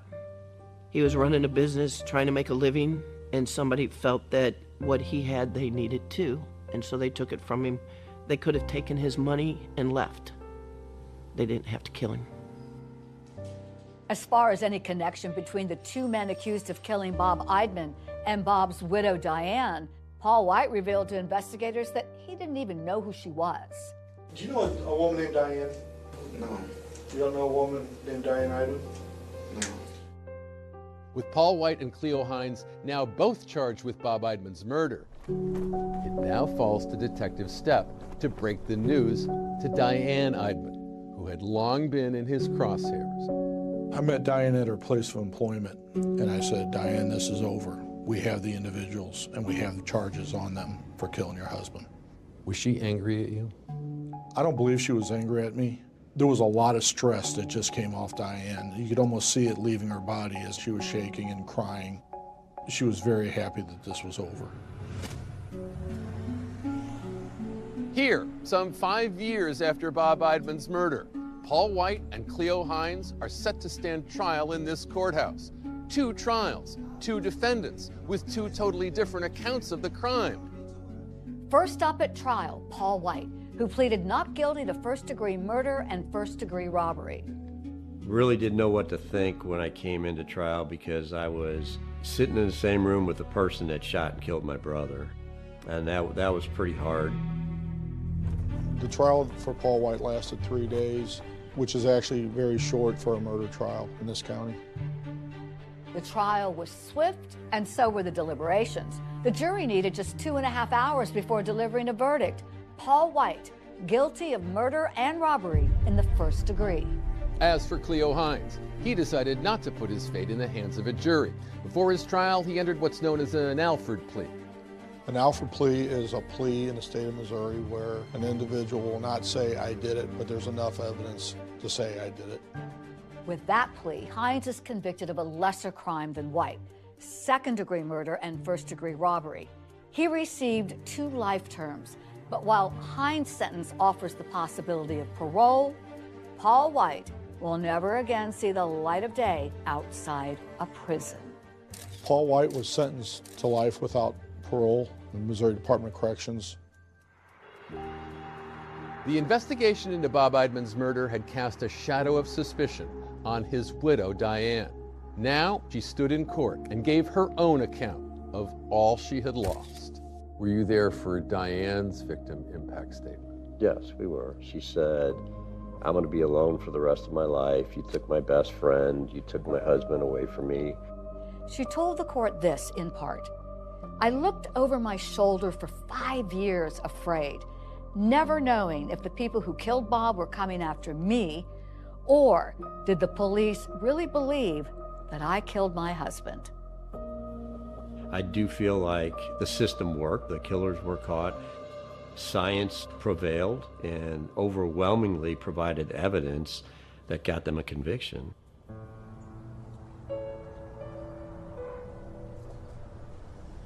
Never again can he come to a Christmas dinner. Never again can we see him for a birthday party. Never again can he and my son talk and have a conversation or a relationship.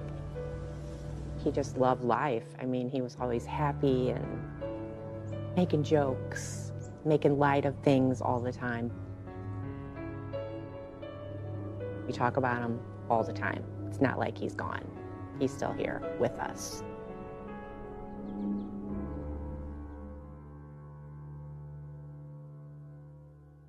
Both Paul White and Cleo Hines have tried appealing their convictions, but both were denied. White's life sentence carries no possibility of parole. Hines' first opportunity at parole will be in March of 2034. That's our program for tonight. Thanks so much for watching. I'm David Muir. And I'm Deborah Roberts. From all of us here at 2020 and ABC News, good night.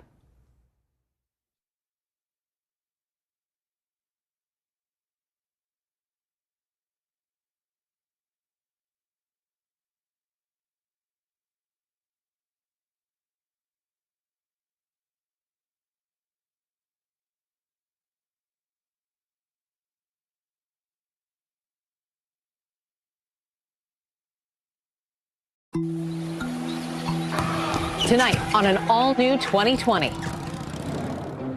The saga of Mike and Dahlia DiPolito was so outrageous, so unbelievable.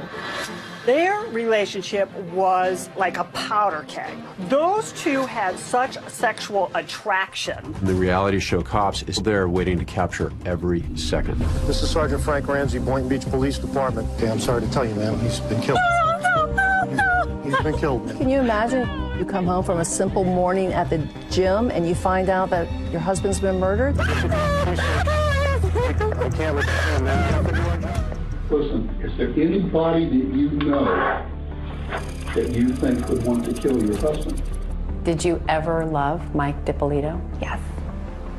I married him because I loved him. Did you want your husband dead? No, absolutely not. I'm in intensive therapy now, just trying to cope with everything that's happened because it's hard. How do you explain then what we saw and what we heard on those videotapes? Sure you want to kill him, and that's when Dahlia DiPolito says the phrase that goes around the world. I'm positive, like 5,000% Charlotte. Okay. With evidence like that, what seems like evidence, how did she end up going to trial not once, not twice, Dahlia DiPolito walking out of 3 women, but 3 times? It is reality TV on steroids.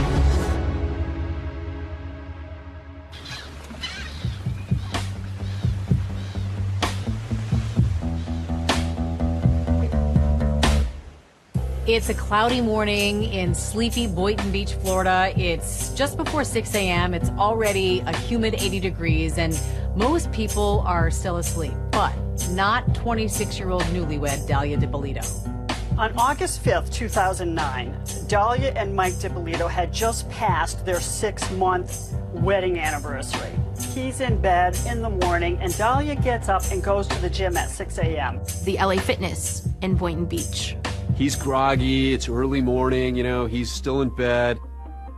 She tells Mike on the way out, I'm going to the gym, maybe I'll bring you Starbucks on the way home. In the middle of her workout, Dahlia receives a phone call from the Boynton Beach police. Sorry, I just missed your call. Please leave this message, and I'll return your call as soon as I can. This is Sergeant Frank Ramsey, Boynton Beach Police Department Detective Division. I need you to call me as soon as you can, ma'am. A few seconds after missing the call, she calls the number, and it's the Boynton Beach police asking her to come home. Okay, can you come right back to your residence, please? Yeah, I'm leaving right now. Is it okay? Ma'am, I'll tell you everything you need to know when you get here. There were cameras everywhere, including from the hit TV show Cops. She goes rushing up, looking very confused. You see her in her black leggings, her tight spaghetti strap tank top. Listen, we had a report of a disturbance at your house, and there were shots fired. Once she arrived, that's when she was told that her husband was killed. Is your husband Michael? Okay, I'm sorry to tell you, ma'am, he's been killed. He's been killed, ma'am. And that's when she falls into his arms, wailing. She is screaming. She's saying, no, no, no, no, no. No. Try to calm down. No. Listen, right now we need to get you... From the perspective of neighbors, they see this nice young couple, and next thing they know, something horrible has happened there. And they're all wondering, who would want to kill Mike DiPolito?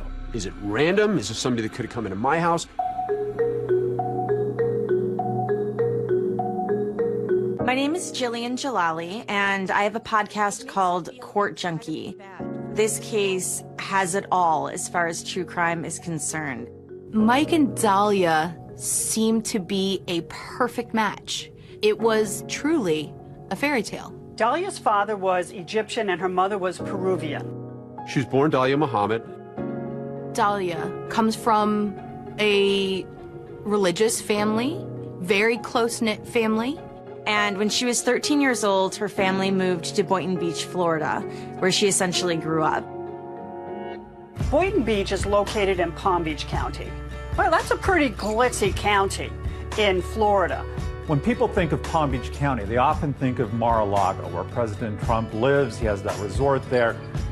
Boynton Beach, 15 miles away, is a typical American suburb. It's sort of a middle class, more of a blue-collar community. Dahlia lived in a gated community. She lived there with her mother. Some describe her as beautiful. She's certainly attractive, especially when she's got her hair and makeup done. I first met Dahlia DiPolito back in 2015. Has your story been told yet, truthfully? No, it hasn't. How would you describe your personality? Really bubbly, very friendly, really social. What types of values were you raised with? What was important in your family? We were constantly doing family activities, family vacations, and a lot of family dinners, big Sunday dinners. What were your hopes for her? To grow up, be married, be happy, and have kids. Dahlia grows up and she becomes supposedly a real estate agent. But the problem is that actually takes a lot of really hard work, and she's much more into the quick buck. I think she was a woman who early on decided there were certain things in life she wanted, and she was going to use her sexuality to get them. Money. She wants money. Some people might call Dahlia a gold digger, and if she could see maybe a fast buck in someone, she was going to go for it. Enter Mike DiPolito. He says that when he met Dahlia, she was working as a paid escort. He meets her on a website called eros.com. He was ordering an escort to keep him company over the weekend. He ordered her like a pizza. Mike DiPolito is an interesting guy. Just like Dahlia, he wants a lavish lifestyle. He yearns for the finer things in life. Michael DiPolito was a muscular guy. He worked out, and he liked the high life, too. What was your initial impression of Mike DiPolito? Charming. What drew you to him? His personality.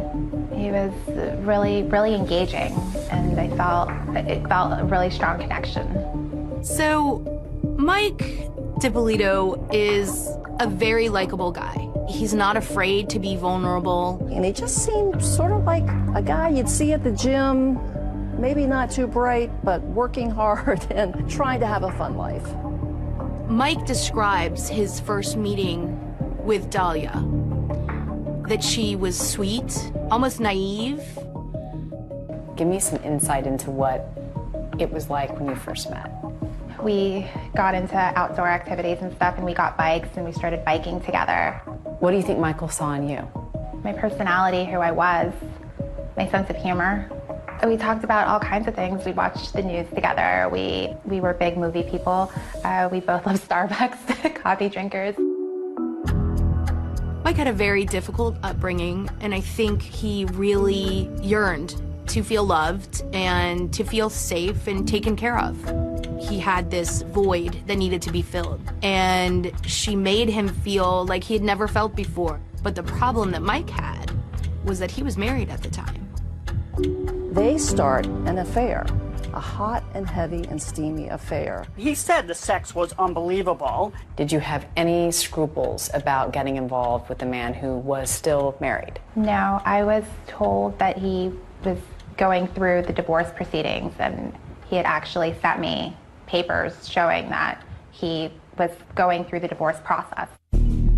Not only did Mike DiPolito have a wife, he also had a checkered past. Well, long before he met Dahlia, he'd gone to prison for running a boiler room stock operation. He was conning old people over the phone. They would call people up and they would sell them these penny stocks, convince them that these were going to become stocks that were going to be worth a lot of money, but in actually were just scams. Basically like the movie The Boiler Room. Listen, I'm presenting you with an investment opportunity that I think you're going to find very interesting. Where he's cold calling people and trying to get them to invest in foreign currency. He was ripping people off. Along the way, he was definitely making enemies. Mike pled guilty to organized scheme to defraud, unlicensed telemarketing, and grand theft. And he served a total of 2 years in Florida State Prison, followed by 28 years probation. They're in love. They are determined to leave their past behind. So this ex-con and his former escort are in this whirlwind romance, and 6 months later, they're married. The way that it happened, it was just so impulsive, and it felt right. You went down to the county courthouse? The courthouse the same day, applied for the license. It took a couple of days to, for it to legally be official and everything. This was a shock to Dahlia's mother, Rhonda Muhammad. And she showed me her ring. I was like, wow, you got engaged? And she says, no, we got married. And you thought what? I wasn't happy at all, but it was time. If you look at the pictures of them, she has this beautiful smile. He's grinning. They're embracing each other. It looks like true love. From an outsider looking in, they're the happiest couple. And that brings us back to that hot August morning in 2009. Mike DiPolito is dead. He has apparently been murdered in his house. And the big question is, why? Who would want to do this? Police can't help but wonder if this grieving widow is actually keeping a deadly secret. Are you sure that you don't know anybody who want to kill your husband?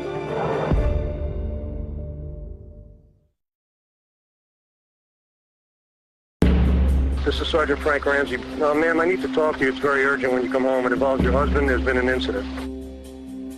Can you imagine you got your whole life ahead of you, and you're in love, and you're planning everything, and then you come home from a simple morning at the gym, and you find out that your husband's been murdered? I don't wish this on anybody. It's just beyond, words. It's so hard to be able to just fully express. Is your husband Michael? Okay, I'm sorry to tell you, ma'am. He's been killed. He's been killed, ma'am. The condo is surrounded by police cars. The street was mobbed with detectives, crime scene technicians. I can't let you in, man. We have to do our job. You have to find his killer. She says, I want to see my husband. And the police say, no, you can't. If you want to help your husband, you need to go to the station with these gentlemen and tell us everything you know about who he knows, who he's connected to. And they put her in the police car, and now she's being whisked away to the police station.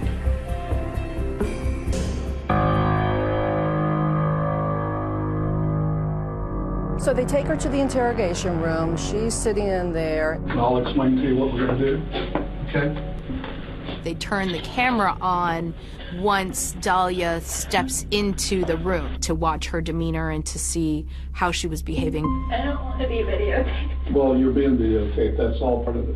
And still expressing grief and sorrow and disbelief. No, you don't want to see him. The police are treating her like a grieving widow. They're doing their investigation into who would want to kill her husband. Listen, is there anybody that you know that you think would want to kill your husband? My husband's on probation. For what? He's for stock fraud. Stock fraud? And in fact, she tries to steer the investigation to the victims that Mike had previously scammed money from. Did you spend any time in prison? How much? 2 years in prison and 5 years on probation, going on to 6 years. Oh my God. And what was that for? It was for taking money. It was like, he explained it like boiler room kind of, where they would take money from people. And she tells them that he had been in prison before for fraud, that he was on probation, and that he still owed restitution, almost $200,000 to several victims. He's been trying to get off probation, and it's just been nothing but problems the whole time that he's been trying to get off. People weren't happy that he was getting off probation because it's a lot of money he's got to pay back. She tells them that Mike was just about to get off on probation early, and the people that he had scammed money from were very angry and upset about this. Well, when you say people, who are you talking about? People that were involved with him before, or? A little bit of everything. He's constantly running into a lot of the guys that he was on probation with. It was a lot of money. It was $191,000 that he had to pay back. He's got all these sketchy characters from his past. Yeah, they're the ones. I guess somehow when he went away, some guys didn't go away. They left You mean the went country. away, he went to prison? Right. Okay. They left the country. And so somehow he was dealing with some of those guys because they thought that he owed them, and I don't know. She gave very vague details about, maybe people that could have been angry with him. She didn't provide law enforcement with much information at all. That's why I'm asking. If you know any names, then we can run these guys down and see what they know. I don't know if the one guy that I'm telling you about, Pasquale, if he also went away or if he didn't. She starts to kind of give names and tell them that there are possibilities of people that maybe had wanted to see Mike dead. Is it Pasquale or Pasquale? Pasquale. Then Dahlia starts spilling some of Mike's other secrets, like his substance abuse issues. He's recovering alcoholic. Dahlia tells detectives that her husband Mike struggled with demons, alcohol, and drugs. And so with him, it's very important to be like on a schedule and, you know what I mean, like have a system and very organized with everything. Get up every day, go to the gym, go to Starbucks. He would go to AA meetings. He felt was so important to keep regimented. He did that to make sure that he stayed sober. And in fact, Mike would have otherwise been at the gym with Dahlia, except he was recovering from liposuction surgery. We were supposed to go to the gym. Oh, both of you were supposed to go? He had like 2 love handles removed from here. And so he was laid up. He couldn't exercise, he couldn't go to the gym. We haven't gone since his surgery, but every morning, 5 a.m., we're both at the gym. You're lucky. What? You're lucky you went to the gym. I don't know if you know, he was shot. He was shot twice. And I want you to know all this. Do you know this? Not exactly. I mean, they told me he was shot. He was found in the bedroom. He was shot twice in the head. She brought up every negative detail of his life in those moments after she learned that he had been killed. Well, you know, he's very, he used to be a drug addict. And What was his drug of choice? crack. Crack? I'm going to be back. What I want to do is call right now. I'm going to go out and get in touch with the officers at the scene. I want to see if the house was burglarized. Okay. All right, just hang on for a second. Thank you. So when the police exit and Dahlia was still being videotaped, as they leave the room, she starts crying. A few moments later, the detective comes back in and he has one more question. There's no problems between you guys, no financial problems, with your family, you and him. No, there's nothing. In that police interview, Dahlia paints a rather rosy picture of their relationship. No problems, no drama. But what everyone would soon learn is there actually was trouble in paradise. Everything seems great. At least that's what Michael thought. What he didn't know is that Dahlia DiPolito had another man in her life.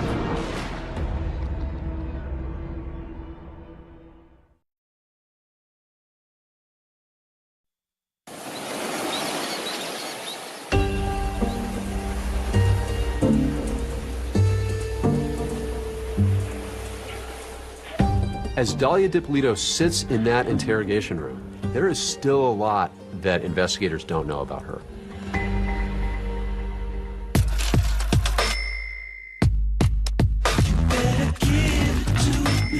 She uses men to give her money or to get into their lives so then she could then extract their money from them.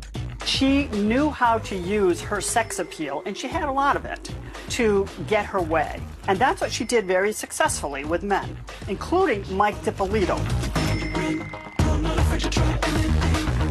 She wanted Mike's house. She wanted all of his money. She decided, hey, I got to figure out a way to get his stuff.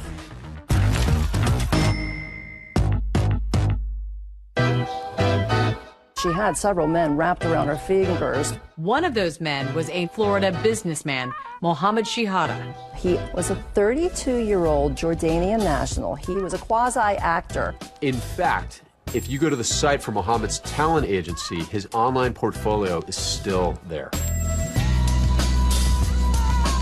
He really enjoyed playing poker and gambling in Las Vegas. How did you know Mohammed? I met him a long time ago. He had a convenience store business, and I had actually walked into his store. And that's where we struck up conversation, and we both had Middle Eastern background, and so we just ended up developing a friendship. And you stayed in touch for how many years? Throughout the course of maybe like 15 years. So you considered him a close personal friend? Considered him a friend. I wouldn't say close.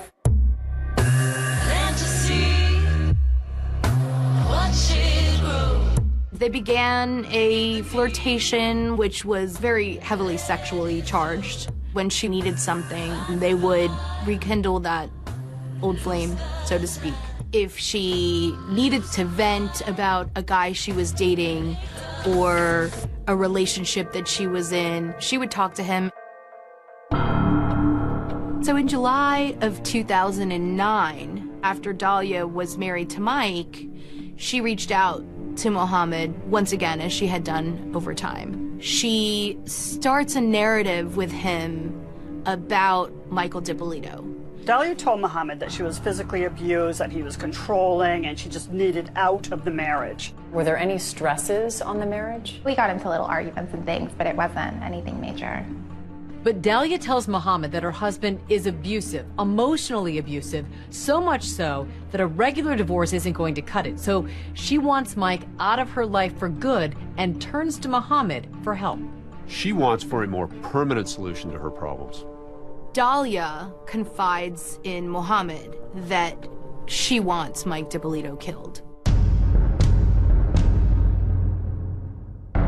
They meet at a gas station in Boynton Beach. Dahlia tells Mohammed that she's desperate, that she needs to have Mike killed. It's a common thread throughout these types of cases. Beautiful woman, and they also often involve allegations of abuse. Mohammed is really nervous that if Mike DiPolito is killed, that law enforcement would come back to him, and he didn't want that to happen, and he didn't want Mike to be killed. Mohammed Shahadi is actually the person that called police and said that Dahlia DiPolito was planning to murder her husband. We had a gentleman come into the police department advising they had some information in reference to a young lady that wanted her husband killed. They captured this first conversation that they had with Mohammed on a tape recorder. Okay, tell us what happened. She asked if I knew someone who can kill her husband for her. I said, basically, no, I don't. She tells me, though, he's the nicest, sweetest nerd, but she can't stand him. So at first we weren't sure what we had. Do you know where she lives? No. At the time, we didn't know what to believe. Her last name, I don't know. Here's a gentleman who walks in. According to him, he's had a sexual relationship with this young lady, but he wasn't sure exactly where she lived or her last name. She's maybe 5'6", 5'7", dark black hair, green eyes. She's a good-looking girl, really good-looking girl, actually. The fact that somebody was going to get killed, it was bothering his conscience. Did she ask you to find someone for her? Yes. So after that first interview, law enforcement realizes that they're gonna need to talk to Mohammed again. What cops want Mohammed to do next is bold and risky. They want to set up a sting. They say, we want you to put a wire on, and we want you to get her to outline this plan to kill her husband. So Mohammed morphs into a confidential informant. We have the informant contact the suspect by phone and set up a meeting so we can ID her. The mobile gas station was one of those places where they've met before in the past, so we decided to make that the location. All right, you good to go? Yeah, I'm good to go. All right, good. So police outfit Mohammed's car with some cameras, and they put a wire on him. And a few seconds later, she begins talking about getting her husband killed. There's no small talk. Mohammed and Dahlia launch right into a secretly recorded conversation detailing Dalia's murderous intentions. At first, it seems like her motive might be Mike's money. Honestly, you work seriously gonna kill him over that much money? It's not even over like it's not even about Delia has no idea that every word coming out of her mouth is being caught on camera. Okay, well, all I'm trying to say is this guy's a professional. It's not all he does is get it done. That's it. Right. This is where he actually says he was going to introduce her to a hitman. I know him, you know, like, he's good at it. We realized that this guy was credible. But now, how am I supposed to know what day he's going to do it? We were shocked how easily she talked about getting her husband killed. He might tell you, oh, like, to get out of town or something for a day. I'm not going out of town. You even hear during the conversation her talk about no one would ever believe that she could be capable of murder. His mom is not going to get suspicious of you or anything like Why that. me? No one knowing somebody, you know, nobody's going to be able to point a finger at me. She ended up bringing $1,200 in cash. She believed that that money was going to be given to the hitman to buy a gun.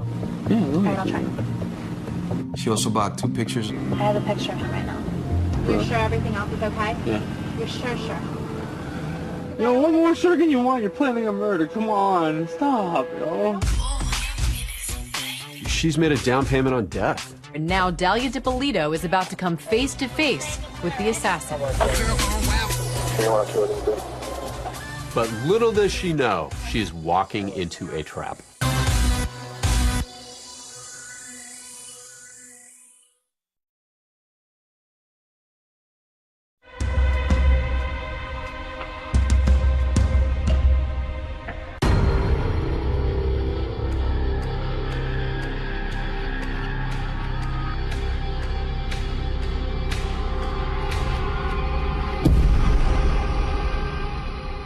After Mohammed Shihada alerts Boynton Beach police about Dalia DiPolito's deadly plan, Dalia meets face to face with that hitman.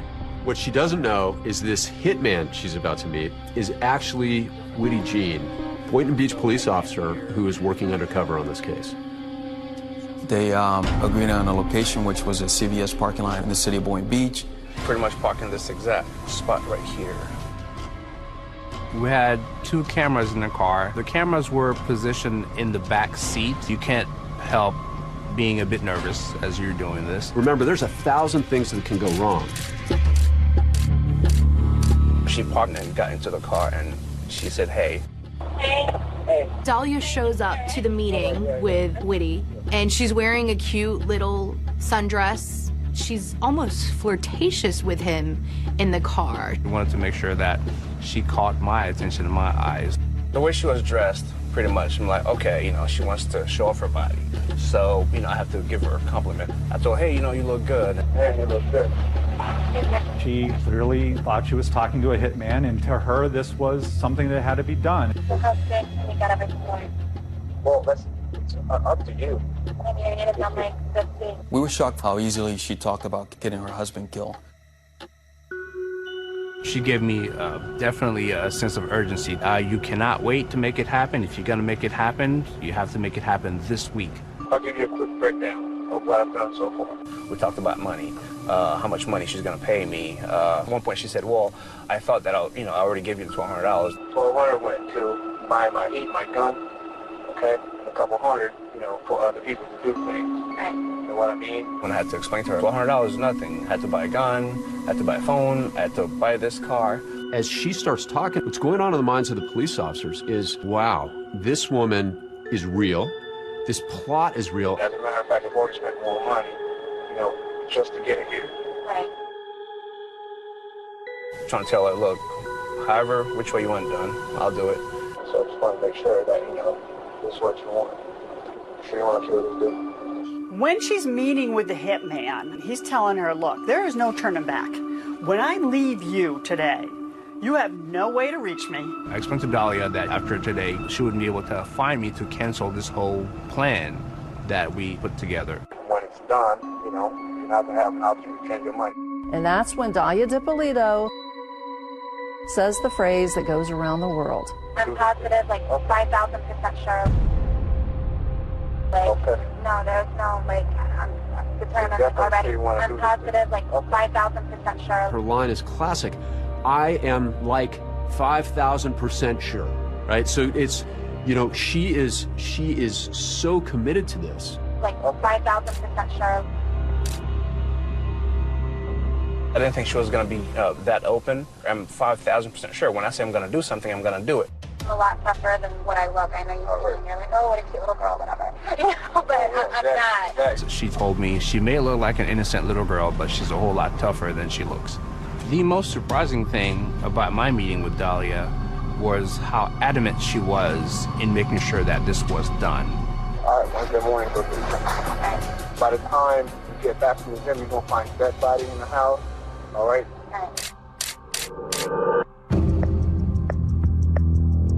As the Boynton Beach Police Department are preparing for their starring role in this true crime drama, the Cops television show are like flies on the wall, recording every bit of it.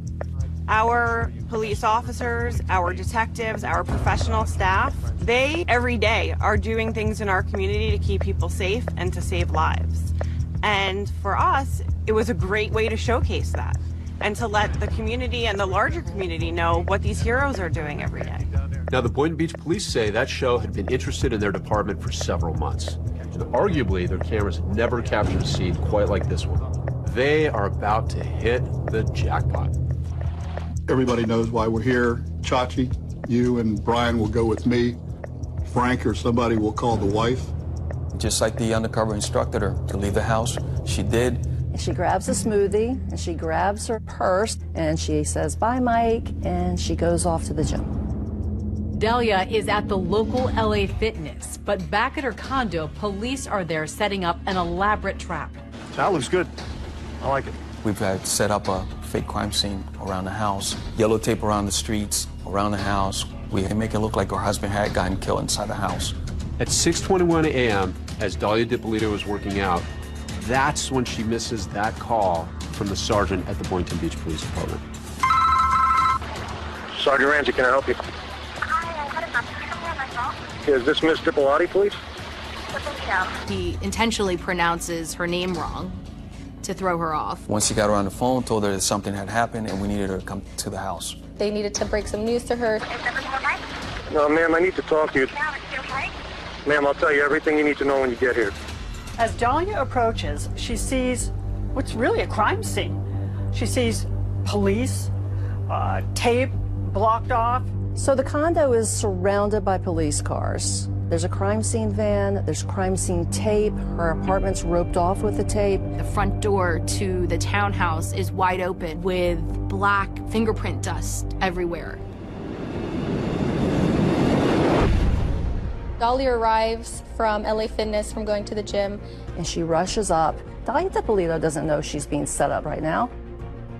Really buff police sergeant tells her, your husband has been murdered. Is your husband Michael? Okay, I'm sorry to tell you, ma'am, he's been killed. Before the words are even out of his mouth, she starts crying. And he even hugs her, and she figures she's got them wrapped around her finger just like all these other men. And little does she know, her world is about to come crashing down. I tell you, ma'am, he's been killed. Going into his arms. She's wailing. As I watch her breakdown as she starts to cry before the word killed is even said, this was the role that she had practiced. And the play acting continues when they get Dahlia into that interrogation room. Everyone was in character that morning, including the undercover police officer, Woody Jean, who suddenly appears in the interrogation room to make a cameo appearance of his own. You know who this guy is?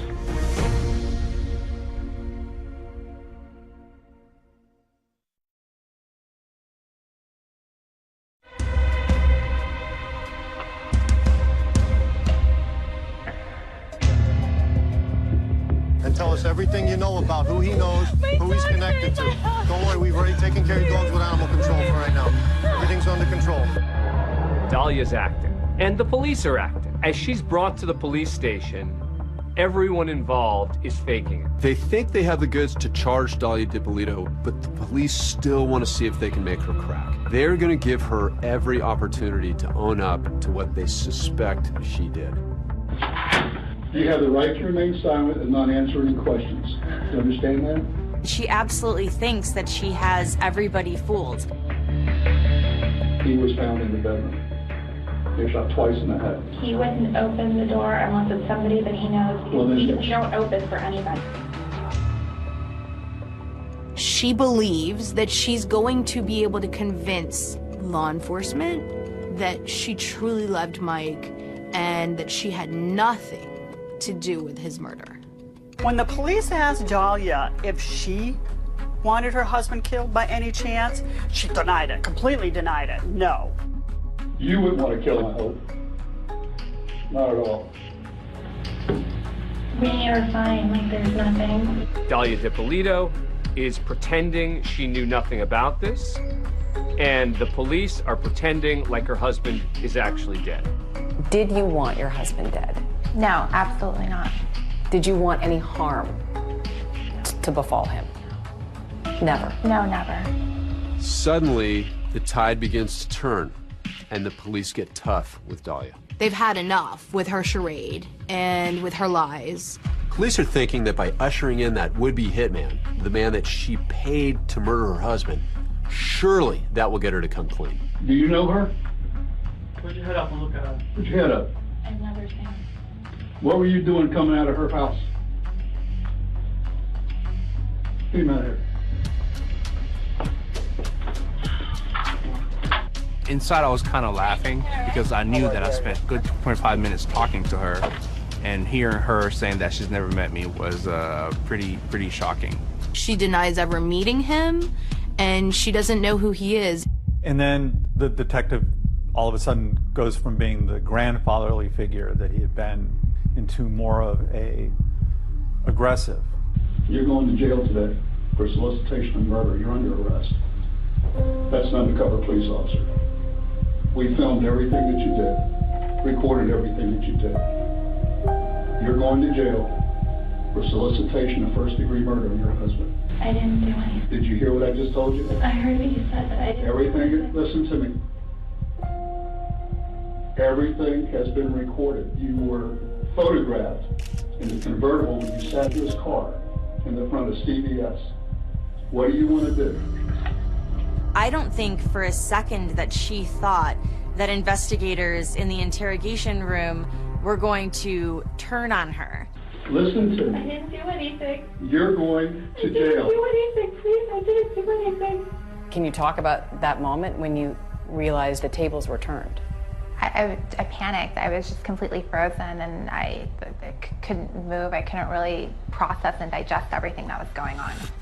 Shockingly, the Boynton Beach Police Department media director posted the video of the staged crime scene.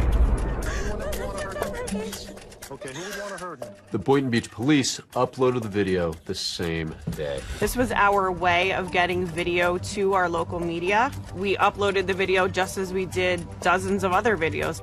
We see this stunning video of this takedown, this woman crying and wailing.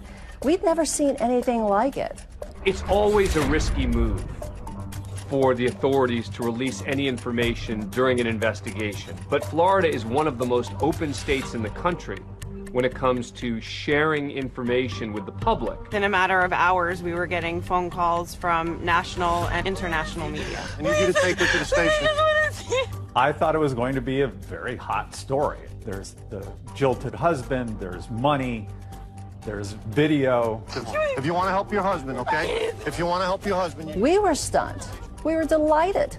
When law enforcement confronts her with all of the evidence that she wants Mike DiPolito dead, Dahlia denies that. Listen to me. I didn't do anything. You're going to jail. I didn't do anything, please. I didn't do anything. She's sticking to her script. She's crying. And with the spotlight on Dahlia, the grand finale is about to unfold. So finally they say, guess what? He's alive. He's alive. Come here, please. Come here. Mike, come here, please. Come here. 3 words to describe Dahlia. Liar, liar, liar.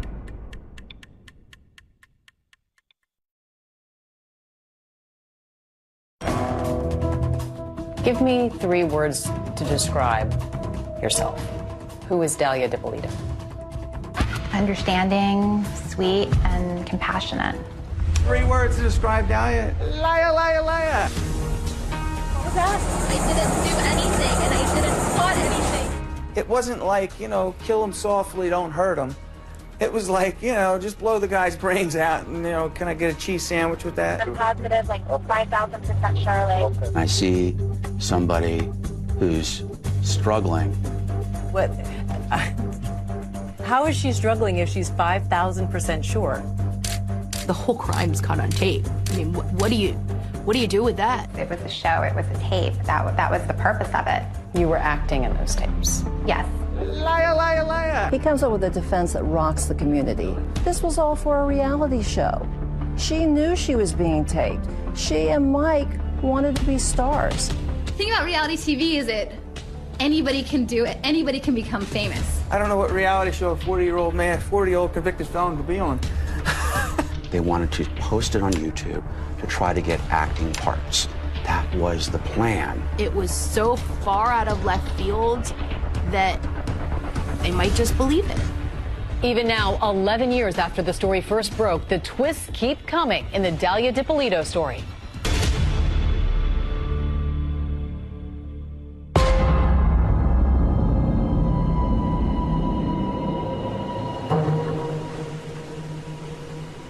On August 5th, 2009, Dahlia DiPolito's life changed forever. Thank you for coming. I'm sorry to call you. First, police tell her her husband is dead. Is your husband Michael? Okay, I'm sorry to tell you, ma'am. He's been killed. Then she's told she's been caught on tape planning his murder. You're going to jail. I didn't do anything, please. I didn't do anything. Tell me you didn't do anything. I didn't do anything. You're going to jail today. You kept saying, I didn't do anything. Just over and over and over again. Was that all you could think of to say? They were accusing me of trying to have my husband killed, and I didn't. So that's what I kept continuously telling them. When they turn the table, she doesn't fess up. She just keeps denying everything. And lacking that confession, they kept trying to shock her more and more. And this is the part where what happens in that police department will go down in the history of detective work. This is a masterstroke. The ultimate shock, you could call it a resurrection of sorts. Police tell her that her dead husband isn't actually dead. Your husband is well and alive. Thank God. Oh, yeah, thank God. Can I see No, he doesn't want to see you. They bring Mike in. Look, your husband's alive. We've got you. Oh my God. He's alive. The show Cops is at the station capturing Mike's reaction. Come here, please. Come here. She keeps begging him to come inside the room, which he doesn't. Mike, come here. Come here, please. She sees her husband, and he's alive. What? You're alive? This is a dead man walking and talking. You never see this happen. Can't fix this. Why not? I didn't do anything. I heard you. Mike, come here, please. Come here. All of her skills as a femme fatale start rolling in. Mike, come here, baby, come to me. With cameras rolling inside and outside the interrogation room, it is reality TV on steroids. I don't know what's going on, please. For Mike DiPolito, it's a surreal love story that quickly turned into a nightmare. He never saw it coming. For Mike, this was a whirlwind romance. He was head over heels in love with Dahlia. I met Dahlia and we got along very well. There was never any friction. We never argued. How can I say? Our sex life was incredible. Meanwhile, the entire time she's plotting behind his back. There's this side to his wife he has no idea about. Mike DiPolito insists that the accusations made by Dahlia DiPolito that he is abusive are totally false. Still, Dahlia secretly wants out of the relationship. And authorities say if she can get out with a pile of Mike's money, that's even better.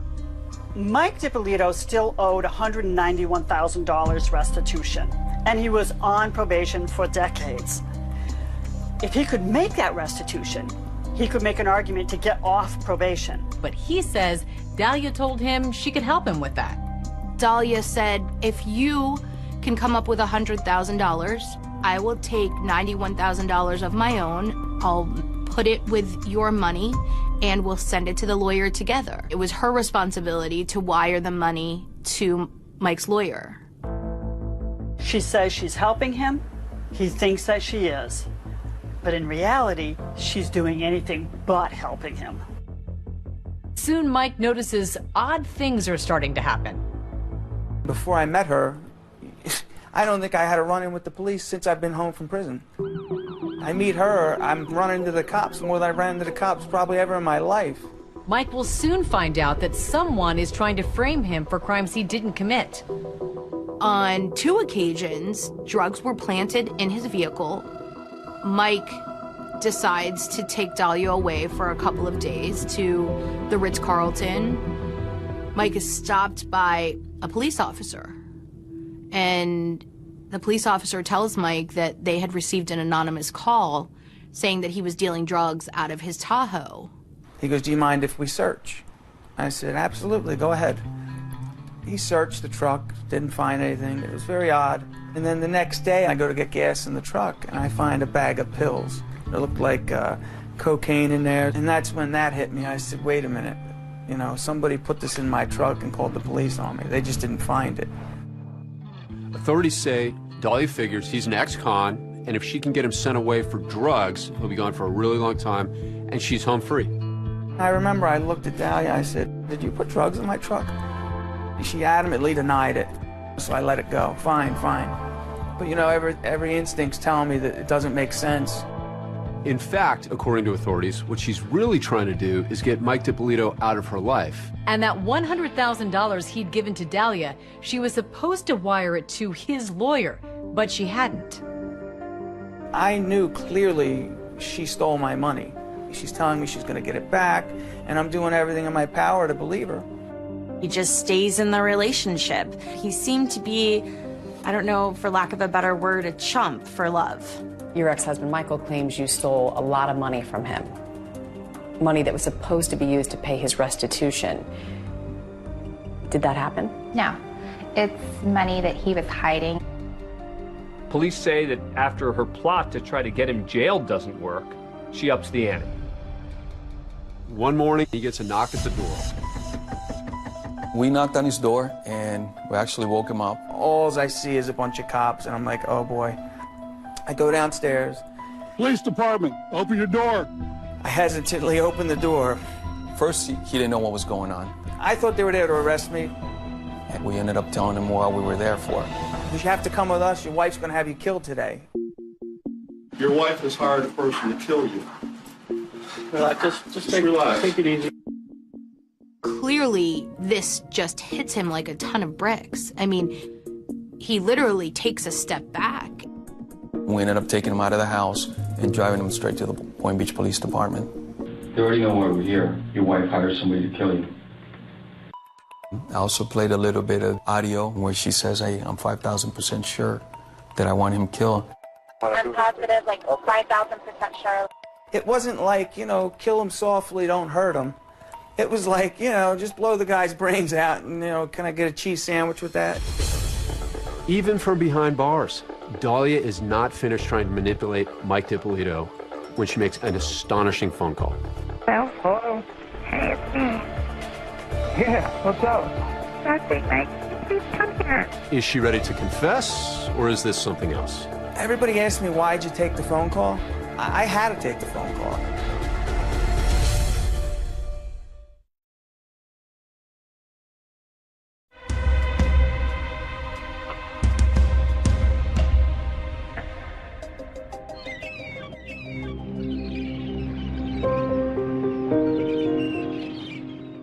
As Dahlia DiPolito is being led out of the Boynton Beach Police Department and over to the Palm Beach County Jail, she has an audience.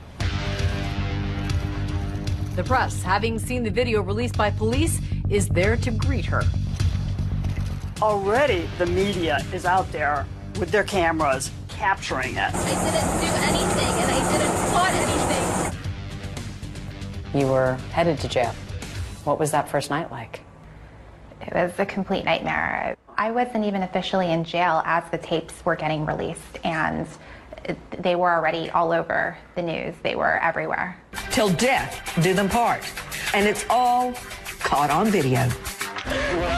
In the hours since the police released the tape to YouTube, the name Dalia DiPolito is making the rounds and is making a big giant splash on cable TV.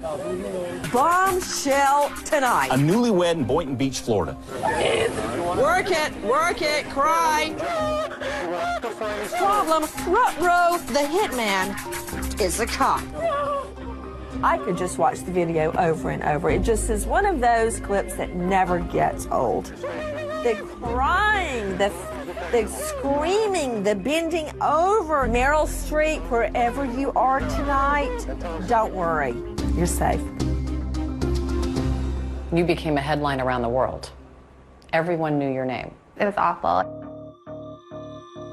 While in jail, Dalia makes a few tearful phone calls, first to her mother. Hello? Mom, I'm in jail. I didn't do anything. I didn't do anything. You didn't. I know you didn't. I know you didn't. Okay. How many times did I told you to leave that guy? How many times did I tell you? But her next phone call is unfathomable. From the jail, she calls Mike, the man police say she has just tried to have killed, and offers him no apologies. Well, hello? Hey, it's me. Yeah, what's up? Nothing, Mike. Can you please come here? Everybody asked me, why'd you take the phone call? I had to take the phone call. I had to hear what she was going to say. I couldn't help myself to not take that phone call. Mike, please, I need an attorney. Can you please help me? You said you wanted to have me killed. I heard that. What's Not true. That is not true. Not true. How can you believe that? I heard your voice. Frankly, it's unbelievable that Dalia called her husband, the victim in this case, the target of her actions, the person she wanted dead, to ask him to help her. It is just unbelievable to listen to. The fact that she thought that she could demand that Mike help her is just on another level. And he's even trying to give her advice as to what to do while she's in jail. You're going to be ran around in there for a little while, a couple days. You need to just try and just go with it. And keep to yourself and don't say a lot. I know she's never been in there before. I mean, it's not a nice place. I tried to tell her, stop acting, you know, the way you're acting, or you're going to have a rough time in there. Mike, I love you. Thank you for sitting here. Everybody treated me awful good. Things get spelled out for Mike that he was a very lucky man. Prosecutors say that Mike actually survived an earlier attempt on his life. When Mohammed Shihada was giving a statement to police, he told them that Dalia had poisoned Mike's Starbucks iced tea with antifreeze. So law enforcement, they just ask him, was there ever an incident with iced tea? And Mike then realized that he was a lot closer to his demise than he ever realized. She went out and came back with some Starbucks iced teas. I take a sip and I spit it out so fast. It was terrible and I didn't think anything of it. I only took one sip. I was sick for about 2 weeks. Dalia's attorney said she never poisoned Mike. Mike doesn't end up helping her find an attorney, but the attorney she does find ends up presenting one bizarre, wacky, intriguing defense. It was a stunt. It was a hoax, a ruse, a plan that Mike DiPolito hoped to capture the attention of someone in reality TV. You were acting in those tapes. Yes. It didn't make an iota of sense to me. It was so far out of left field that they might just believe it.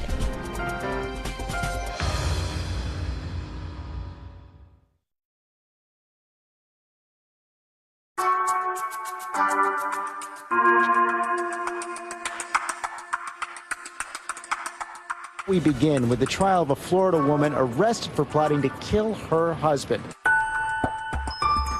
Your trial. Can you describe what that experience was like for you? Confusing. Really difficult. The cameras were there. The TV shows were actually filming the whole thing as I'm entering the courthouse. Dahlia DiPolito entered the courthouse in a buttoned-up white sweater to meet the men and women who will likely decide her fate. I have never had a case as a prosecutor that was so strong. I'm a lot tougher than what I look. I know you see me and you're like, oh, what a cute little girl, whatever. But I'm not. You will see how determined she was to have Mike DiPolito, her husband, killed.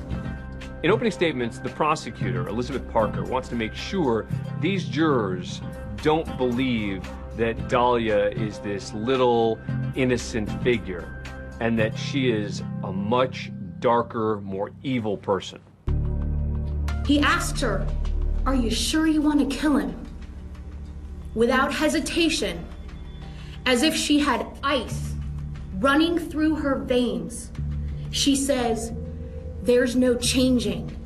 I'm determined already." My biggest concern, the evidence seemed to be overwhelming. But you have Mike, who's got a shady past. I knew the defense would make him out to be a con man. Please tell us your name. Michael DiPolito. What's awesome about this case is that the jury actually gets to hear from the victim. In a plot to kill somebody, the victim is almost always dead. I don't know how to explain it. I just don't know how to explain it. He was a likable character. I knew that I just needed to get him on the stand for long enough to have the jury like him too. What did you think of your marriage? I thought it was great. I was having fun with my wife. It's getting off probation, I thought. Did the defendant seem happy? Yes. He completely owns up to his past. I'm a convicted felon. I go to probation every month and report. I hold my head up as high as I can. On cross-examination, when Dahlia DiPolito's lawyer keeps asking him and keeps repeating the word probation, Mike DiPolito bites back and makes the entire courtroom laugh. You're like a parrot. A parrot? Yeah. What does that mean? I've been called a lot of things. What's a parrot? Did you do that on probation? Were you on probation? Did you do that on probation? Were you on probation? You know what I'm talking about. I'm just having fun with you. Come on, I'm with you. You having fun with me? Let me ask you something. Is this fun, Mr. DiPolito? This sucks. Okay. It's ridiculous. We're not here because of me. You might as well put me up next. I mean, what are we doing here? But another Mike is about to make an entrance into the trial. Mike Stanley, an ex-boyfriend of Dahlia's. And you're going to meet Michael Stanley.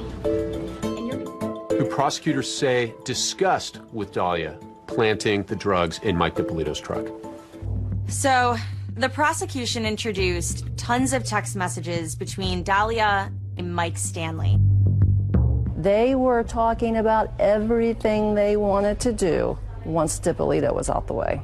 So their X-rated conversation is read on the stand by Boynton Beach detective Alex Marino. Do you want my hot, tight body all over you? You can just see how uncomfortable this police officer is as he's reading these steamy text messages. Love you so much. I'm so horny for you. Some of the stuff was kind of cheesy. I mean, I had to read it up on the stand. It was not my best moment. Baby, I love you, and I only want to you. She's telling Mike Stanley, once this guy's gone, you and I can have the life we've imagined. I will have Michael's money, we'll have this condo, everything will be good. Greed was the very basic core of why Dahlia did this. Parker says when Dahlia's plan to put her husband back in prison failed, that's when she took things a step further. Yeah, but killing somebody, come on. Nobody's going to be able to point a finger at me. I'm determined already. I'm positive, like 5,000% Charlotte. Okay. After the prosecution rests, now it's the defense's turn, and they are going to use that infamous video for their own purposes. That's where this novel defense theory came into play, a defense theory that was actually a little hard to believe. The plot for the contract killing of Mike DiPolito was never real. He comes up with a defense that rocks the community, which is, this was all for a reality show. She knew she was being taped. She and Mike wanted to be stars. So they came up with this idea, and it was all a hoax. It was Mike DiPolito's idea, and Mike DiPolito was in on it, and she's not guilty. It was a stunt. It was a hoax, a ruse, a plan that Mike DiPolito hoped to capture the attention of someone in reality TV. Dahlia's lawyers claim that Mike and Dahlia DiPolito wanted to be famous. They wanted to be like the stars of Cheaters or Jersey Shore. Selnick presents a computer forensic expert who found that Dahlia had searched reality shows on her computer. The website name is, it says, welcome to realitytvcastingcall.com. It fits with his obsession about his appearance, his vanity, and others might be interested in his reality. I was shocked. I mean, where was the evidence that this was a reality show plot? Diane, listen to me for a second, okay? I didn't do anything. I didn't do anything. At no time does she ever stand up and say, well, hold on a minute. This was all Michael, Muhammad. Wait a minute. This is all a setup. We were all acting, right? Wouldn't be that the first thing out of your mouth if you're about to be arrested? And not only that, Mike DiPolito strenuously denied that it had anything to do with reality TV tryouts. Did you ever have aspirations to be on a reality show? No. Did you ever act out any scenarios with a defendant for a reality show? No. It's the dumbest thing I've ever heard. I couldn't even believe they made something like that up. I don't know what reality show a 40-year-old convicted felon could be on. This defense received a fair amount of eyebrow raising. She didn't want to kill her husband. She just wanted to be on a reality show. A pretty shocking twist in the case of the Florida wife caught on tape taking a contract out on her husband. Well, we got to bring in our legal analyst, Dan Abrams, on this one. And Dan, all of us just shook our heads when we heard this. I've seen a lot of wild and crazy defenses in my day, and this is certainly one of the wildest and one of the craziest. The reaction to this defense was, are you kidding me? This is an almost impossible defense to win. And so I think in order for it to succeed, Dahlia DiPolito would have to take the witness stand. Judge, the defense is going to rest. But Dahlia does not end up testifying. It was a daily, yes, you're going to testify, no, you're not going to testify. And Did you want to testify? Yes, I did. She's like poison candy. Attractive on the outside, but deadly on the inside. I was confident in the case that I had presented. I was truly concerned that it was such a bizarre defense. I've been advised that the jury has reached a verdict. Except this was nowhere near the end of this story.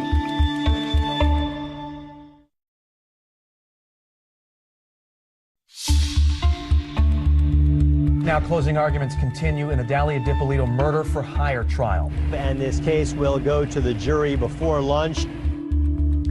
It was a typically hot day in Florida, but that is not why Dahlia DiPolito was sweating. She was facing up to 30 years behind bars. Waiting for the verdict. What was that like?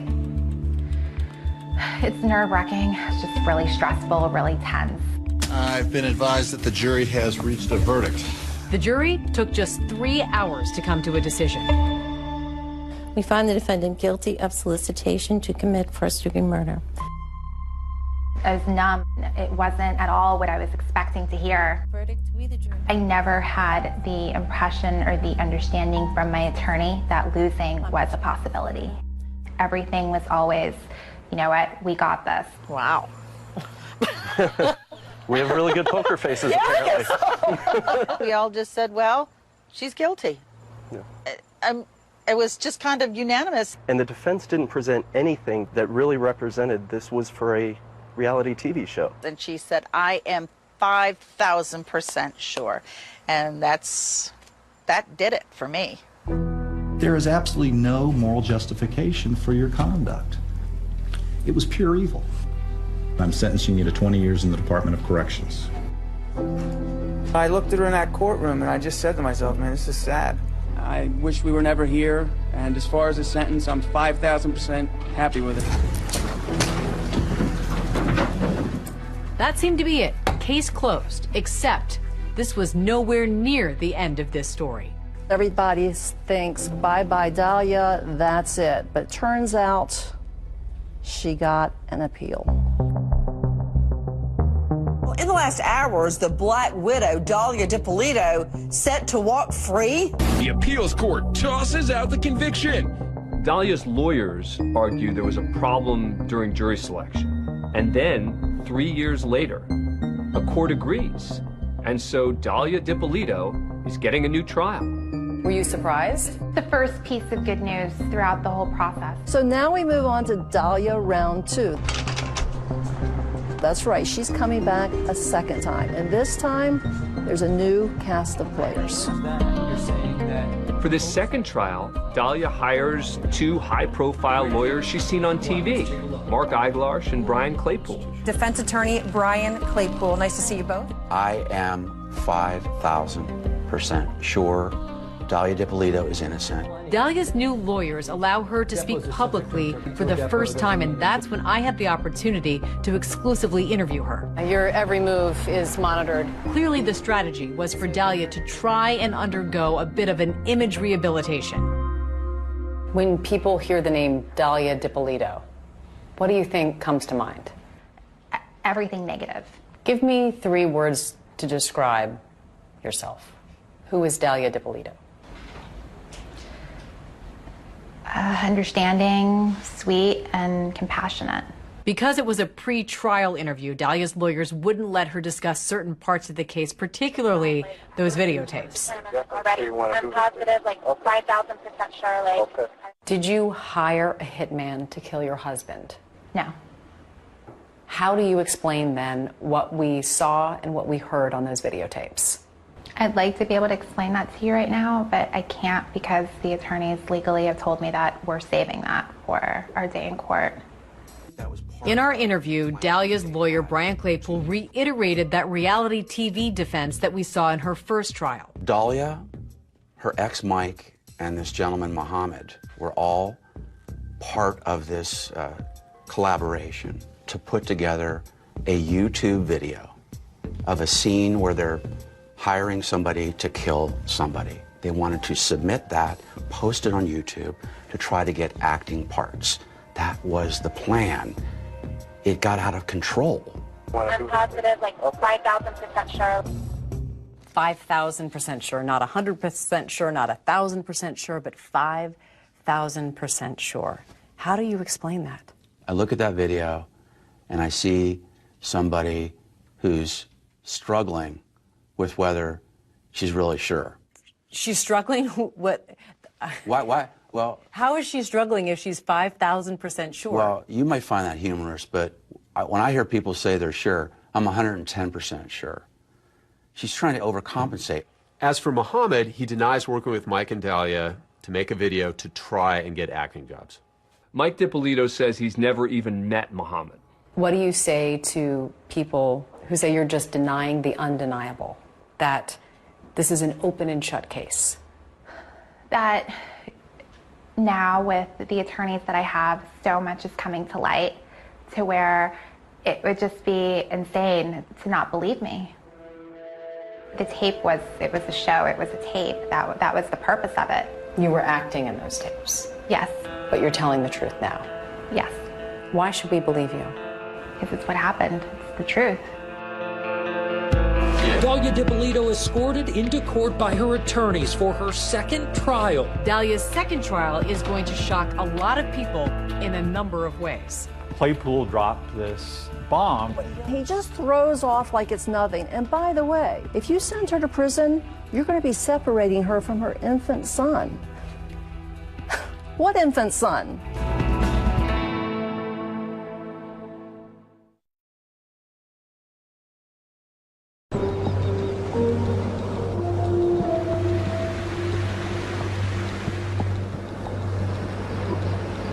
Walking on the sidewalk right now, this doesn't happen very often. No, this doesn't happen at all. This is the first time I've had to walk in a long time. Yeah, your every move is monitored. I took a rare walk with Dahlia DiPolito outside her lawyer's office while she was on house arrest, awaiting her second trial. She was living at her mother's house, tethered to an ankle bracelet. This is what it looks like, and it doesn't come off at all. You've been living under house arrest for the better part of 5 years, nearly 6 years. What's been the hardest part? Not knowing when it's over, not being able to leave, watching everybody around me being able to come and go as they want, and I can't do that. After Dahlia's first trial, she was convicted. Prosecutor Liz Parker wrote a book about it called Poison Candy. This is what she wrote about you. She was poison candy, sweet, delicious, mouth-watering on the outside, but deadly within, and designed to cripple the innocent. What's it like hearing those words? It's hurtful. When I found out that the book was out, I was suicidal. Do you think people will change their minds about you when they hear from you in your second trial? I'd like to believe so.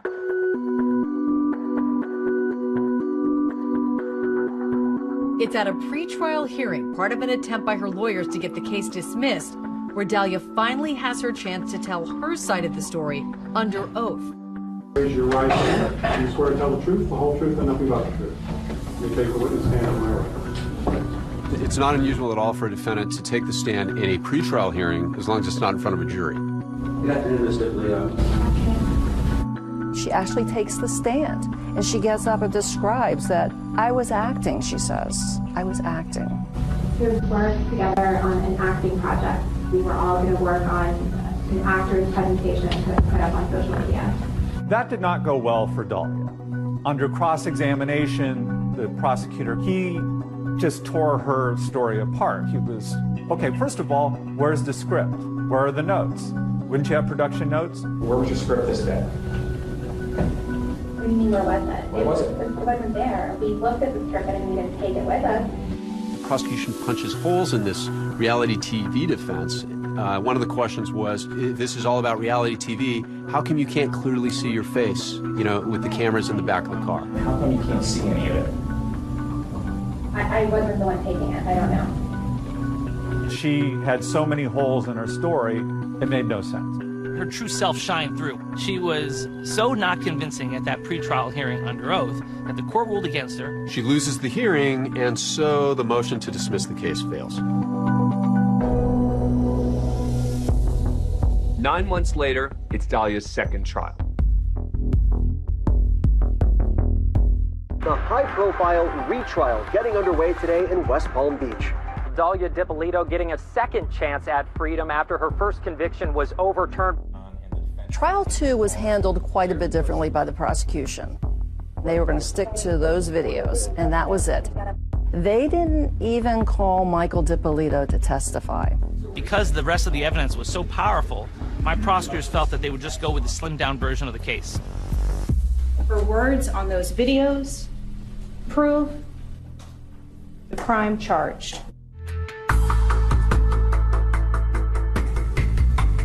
In the second trial, Dahlia's lawyers abandoned this reality TV defense. The defense focused on the misconduct, they said, of the Boynton Beach Police Department. They were trying to flip the script and put all the blame on the police. So far, no mention of that reality show acting defense that she had talked about previously. Gone is this reality TV nonsense. Now they're leveling their charges against the Boynton Beach Police Department because Boynton Beach had brought cops in. Bad boys, what you gonna do? That opening theme song, Bad Boys, is so synonymous with the show that is supposed to put a spotlight on the good work police do every day. Bad boys, what you gonna do? What you gonna do when they come for you? At the beginning, the Boynton Beach Police Department really wanted to highlight their professionalism by participating with the Cops television show, but at the trial, the defense really hammered them and went after them, effectively putting them on trial. This is a fake crime scene, right? Right? Yes. It's all pretend, right? Yes. It's all made up, right? Yes. And you think that's a good use of taxpayer money? My opinion doesn't matter. The presence of the Cops TV show created a frenzy within the Boynton Beach Police Department to manufacture good television. They tossed Dahlia Dippolito under the bus. They made this way more than it ever was. And they could care less about her constitutional rights. The Boynton Beach police say there was no wrongdoing and they were just trying to gather evidence. Cops filming with the Boynton Beach Police Department had nothing to do with this investigation. It was just a coincidence as far as timing was concerned. Then the defense pulls out its ace card, and it's a showstopper. Claypool gets up, he's making this dramatic closing argument, and he just throws off like it's nothing. Give her that freedom back to go home to her family and her infant son. By the way, if you send her to prison, you're going to be separating her from her infant son. We all sort of were like the reporters in the back row. We're all sort of like, look, did I just hear that she has a child? The latest bombshell was dropped last night during closing arguments. Turns out it was the appliance repairman. He came to her house, they fell in love, she got pregnant, and she had a baby, all on house arrest. And right now, we're on verdict watch in the Dahlia DiPolito retrial. I think there was a general expectation that she would be convicted. A bombshell announcement in the murder-for-hire case against Dahlia DiPolito. We, the jury, feel that we cannot reach a unanimous decision. The jury telling the judge late today they are deadlocked. I must declare a mistrial at this time. There were 3 votes for guilty and 3 votes for not guilty. Courtroom shocker, Dahlia DiPolito walking out a free woman after a judge declared a mistrial in her murder-for-hire retrial. I can count on one finger the number of people in this country who felt we even had a chance in this case. Whenever you don't get a conviction, you're disappointed. But I knew that we had a great team and we would do it again and perhaps do it a little differently. Immediately after trial number 2, the state attorney, Dave Ehrenberg, said, "We are taking her to trial again." There was not a second when we thought that we would let her go free. Not a second. Prosecutors vowing to try her a 3rd time. And so now we're going on to Dahlia Chapter 3. This is the 3rd time DiPolito has been on trial for this murder-for-hire case.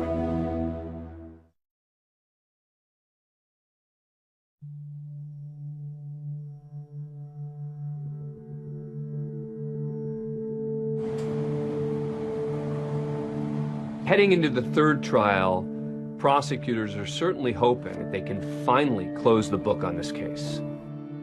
We knew she tried to commit murder, and she had gotten away with it thus far. And until we heard the word guilty, we were not going to be able to exhale fully. This is the 3rd time DiPolito has been on trial for this murder-for-hire case. Well, the prosecutors for the 3rd trial this time went back to the original strategy of putting on more of a prosecution. We wanted the jury to get more context. We wanted the jury to see Michael DiPolito. Introduce yourself to the jury for the record. Hi, my name is Mike DiPolito. By humanizing the victim, you impress upon them truly the importance of this case. It's vitally important that they put him on the stand. Did her arrest for solicitation to commit first-degree murder shock you? Yes. Would it work? Well, in this 3rd trial, it didn't take long for the jury to make its decision. A verdict for the woman on trial in a murder-for-hire. Well, some say 3 times a charm, but not for Dahlia DiPolito. She was found guilty in 90 minutes. I mean, we were all a bit stunned. There was apparently no doubt in the jurors' mind. 16 years behind bars. That is the sentence for Dahlia DiPolito. Dahlia DiPolito expressionless inside a Palm Beach County courtroom today, moments after learning her fate. Dahlia's current release date is 2032. She serves the entirety of that sentence. She'd be 49 years old when released. Dahlia, in jail, heads up a Bible study group. She misses her child dearly. Her mom has stepped up immensely to help take care of her little boy. He's a preschooler, and he comes to visit his mom in jail at least once a month. And Dahlia has described him as being very playful, very happy, very outgoing. She is still determined to get a new trial and to get vindicated.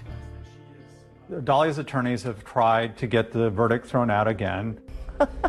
Her case, she tried to get her case all the way up to the U.S. Supreme Court. Earlier this year, the U.S. Supreme Court declined to hear Dahlia's appeal. The Dahlia DiPolito saga is finally over. The reality show is done. The last chapter has been written. We're still fighting, and we're going to file a federal brief to attempt to get a new trial for Dahlia. After she left the prosecutor's office, Elizabeth Parker became Mike DiPolito's attorney and even helped get him off probation. He paid all of the restitution that was owed to the victims. Mike got engaged and seems to be moving forward with his life. How much do you love this guy? I love him a lot. It's nice. Sometimes it's hard to accept something this good's happening to you. He's very lucky to be alive. It's not been an easy journey for him. He truly thought Dahlia was the love of his life. Did you ever love Mike DiPolito? Yes. I married him because I loved him. I was in a relationship with him because I loved him. And now? Now I wish I never would have met him. Oh, I feel the same way. I wish I would have made a left, not a right. Trust me.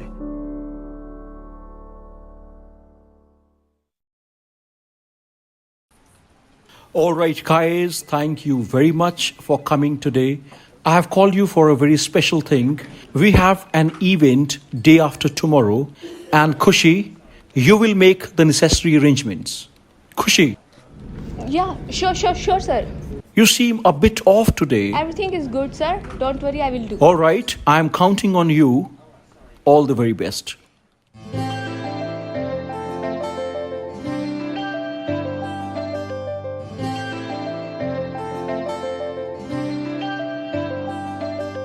ਕੱਲ ਰਾਤੀ ਰੋਈਆਂ ਮੈਂ ਤੇਰੇ ਕਰਕੇ ਸੁਣਿਆ ਏ ਤੂੰ ਵੀ ਰੋਇਆ ਮੇਰੇ ਕਰਕੇ ਕੁੜੀਆਂ ਚ ਲੜਾ ਮੈਂ ਵੀ ਤੇਰੇ ਕਰਕੇ ਮੁੰਡਿਆਂ ਚ ਅੜੇ ਤੂੰ ਵੀ ਮੇਰੇ ਕਰਕੇ ਮੈਂ ਨਾ ਪਿਆਰ ਕਰਾਂ ਮੈਂ ਨਾ ਪਿਆਰ ਕਰਾਂ ਕਿਉਂ ਨਖਰੇ ਜਿਹੇ ਦਿਖਾਵੇਂ ਇੰਨਾ ਨਾ ਸਤਾਇਆ ਕਰ ਮੈਨੂੰ ਮੇਰੀ ਜਾਨ ਨਿਕਲ ਨਾ ਜਾਵੇ ਮੈਂ ਜਦ ਵੀ ਕੁਝ ਬੋਲਾਂ ਤੇਰਾ ਨਾਮ ਬੁਲਾਂ ਤੇ ਆਵੇ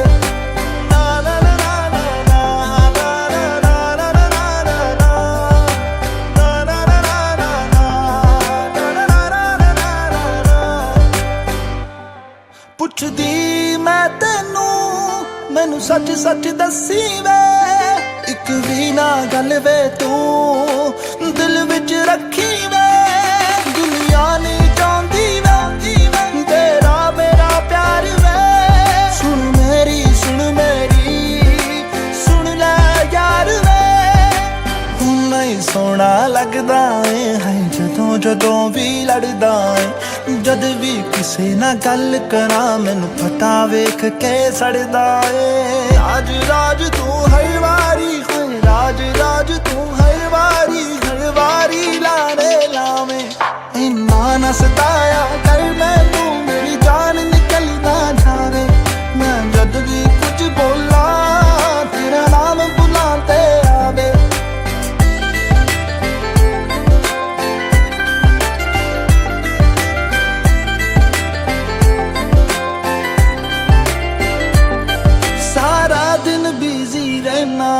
ਤੂੰ ਯਾਰਾਂ ਦੇ ਨਾਲ ਬਹਿਨਾ ਏ ਤੇਰੀ ਦੂਰੀ ਤੇ ਮਜਬੂਰੀ ਦਿਲ ਮੇਰਾ ਏ ਸਹਿੰਦਾ ਏ ਕਿੱਥੇ ਜਾਵਾਂ ਨਾ ਜਾਵਾਂ ਹਰ ਇੱਕ ਗੱਲ ਮੈਂ ਪੁੱਛਦੀ ਆ ਮੈਨੂੰ ਕਦੇ ਮਨਾਉਂਦਾ ਨਹੀਂ ਤੂੰ ਮੈਂ ਕਿੰਨਾ ਰੁੱਸਦੀ ਆ ਮੈਨੂੰ ਚੰਗਾ ਲੱਗਦਾ ਏ ਭਾਵੇਂ ਸਿਰ ਮੇਰਾ ਤੂੰ ਖਾਵੇਂ ਇੰਨਾ ਨਾ ਸਤਾਇਆ ਕਰ ਮੈਨੂੰ ਮੇਰੀ ਜਾਨ ਨਿਕਲ ਨਾ ਜਾਵੇ ਮੈਂ ਜਦ ਵੀ ਕੁਝ ਬੋਲਾਂ ਤੇਰਾ ਨਾਮ ਬੁਲਾਂ ਤੇ ਆਵੇ